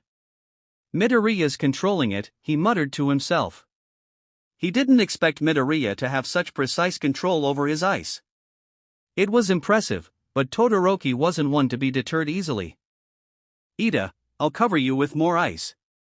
As soon as you see an opening, rush in and secure the bomb, Todoroki instructed, his voice calm but serious. Ida gave a sharp nod. Understood. Todoroki summoned another wave of ice, sending it crashing toward the building, hoping to overwhelm Midoriya's control. At the same time, Ida braced himself, his engines roaring to life as he prepared to sprint. When the ice began to shatter again, Ida dashed forward, navigating through the floating ice blocks with precision. But the unpredictable movements of the ice blocks slowed Ida down. Ochako had lifted so many that it created a near maze-like environment inside the building. Every time Ida tried to speed through, a floating block would bob in his path, forcing him to zigzag and lose momentum. Midoriya's heart raced as he watched Ida struggle to gain ground. It's working, he thought, though his body was beginning to shake from the cold. He had to hold on just a little longer. Ida's voice echoed in frustration, they're blocking my path. I can't get through fast enough. Despite the frustration, Ida continued to press forward. He was closing the distance, slowly but surely, navigating through the frozen maze. Meanwhile, Todoroki advanced from the other side of the building, using his ice to clear a path for himself. He didn't need to rush, his goal was simple: overwhelm Midoriya's control and break through to the bomb. But with each step, Midoriya countered, sending smaller waves of cold to disrupt Todoroki's ice. Minutes ticked by, each one feeling longer than the last. The temperature continued to drop, and Midoriya's vision blurred slightly from the exertion. His breaths were ragged, and the cold felt suffocating. But he couldn't stop now. Ochako glanced at him, concern in her eyes. "Izuku, are you okay?" Midoriya forced a smile, though his teeth were chattering. I'll be fine. We're almost there." The timer on the clock neared its end. Ida was only a few feet away from the bomb now, his engines roaring as he tried to push through. But just as he reached out to grab it, All Might's voice boomed through the facility. "Time! The villains win!" Midoriya's body slumped with relief. They had done it, they had held Todoroki and Ida off for the full 15 minutes. The cold was unbearable, but they had managed to out-strategize their opponents. Ochako beamed at him, giving him a thumbs up. "Izuku, we did it," she said, her voice filled with pride. Midoriya smiled weakly, his breath still visible in the cold air. "Why yeah. We did." As the teams regrouped, Todoroki gave Midoriya and Uraraka an almost glare and turned away. Midoriya shivered slightly, still pulling his jacket tight around himself. Todoroki studied him for a moment before giving a small nod. Midoriya smiled nervously, knowing that the next challenge would be even tougher. But for now, he allowed himself a moment of satisfaction. He had proven himself in the face of overwhelming power and walked away victorious. As the class dispersed, Midoriya couldn't help but feel a flicker of pride. He had come a long way, and there was still so much more to learn. But for today, he had won.